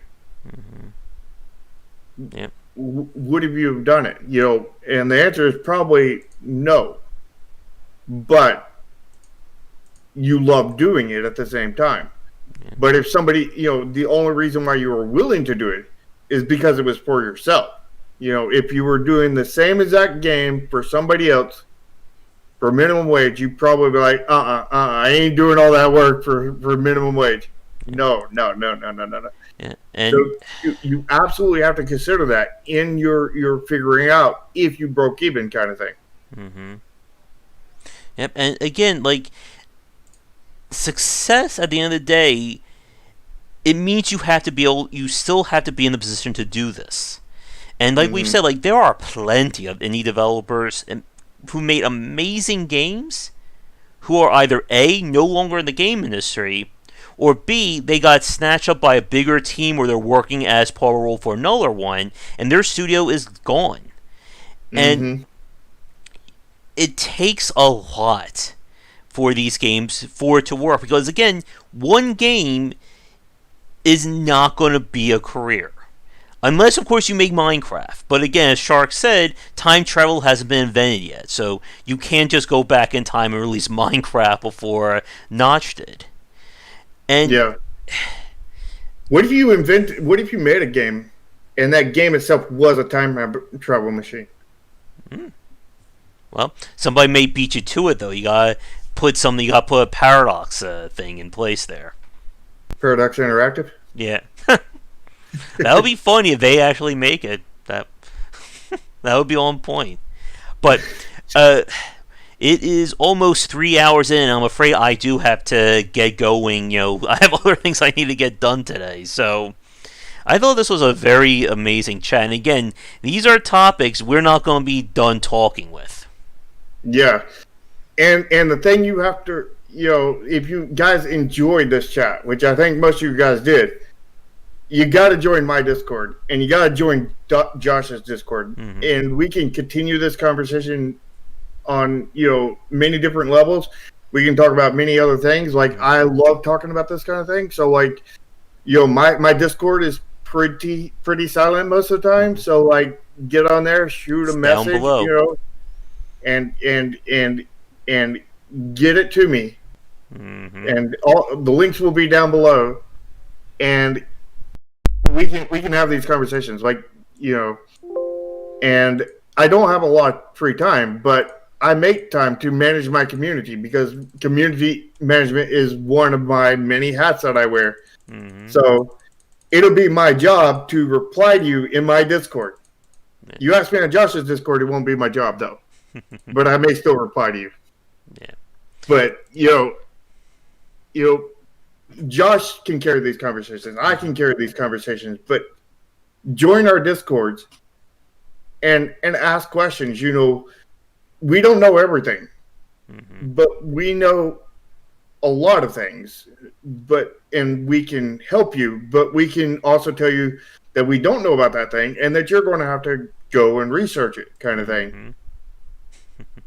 But it's a vast knowledge base by joining mine and Josh's Discord. Yeah. And stay tuned, as we're hopefully going to be able to get that Indie Dev Survival Guide videos out real soon. Or, again, air quotes around that soon, as we're on Valve time. And you'll also get notifications for that if you're on our Discords. Which link is it? It says... it's the top link. It says follow Shark at, Discord.dgg. Yeah. Yeah, we don't have custom names for our Discords, unfortunately. Yeah, sadly. You can also follow me on Twitter. I don't do much there, but, and the YouTube channel. And that's where our new series will go, on both my YouTube channel and this YouTube channel. And that is going to be that series is going to be all focused around teaching new developers what to do and what not to do in their first game. It's going to, hence why it's called the Indie Dev Survival Guide. It's how to survive your first game. And we've tackled several little points in here in this, talk right here about that. But, we've been overarching talking about this about all levels of graphical aesthetics, and your game's going to fail. Mm-hmm. Where in that it's going to be pinpointed directly towards your first game and whatnot.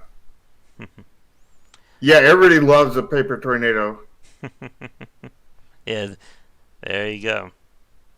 The paper tornado was very good. But I love that one too, personally. everybody, thank you for tuning in. Ideally, for next week, I will hopefully have an announcement about book number 3. Fingers are crossed. But we do these shows every Sunday around 4 p.m. EDT here on the channel, and come back for daily discussions on game design here and on Game Wisdom, where we examine the art and science of games. As always, you can follow me on Twitter at GWBeister. And for you, Shark, where can they find you? You can find me on Discord that I just finished spouting about for a while. You can find me on Twitter, posting some stuff on the games, although, very kind of lightly, mostly posting these streams on there and whatnot. And, the YouTube channel where that new series is going to be at, as well as this channel. Although, both videos will be different, mind you. So, it could be, a good thing to watch both copies. Well, they're not going to be exactly copies, but, So, follow my YouTube channel down there.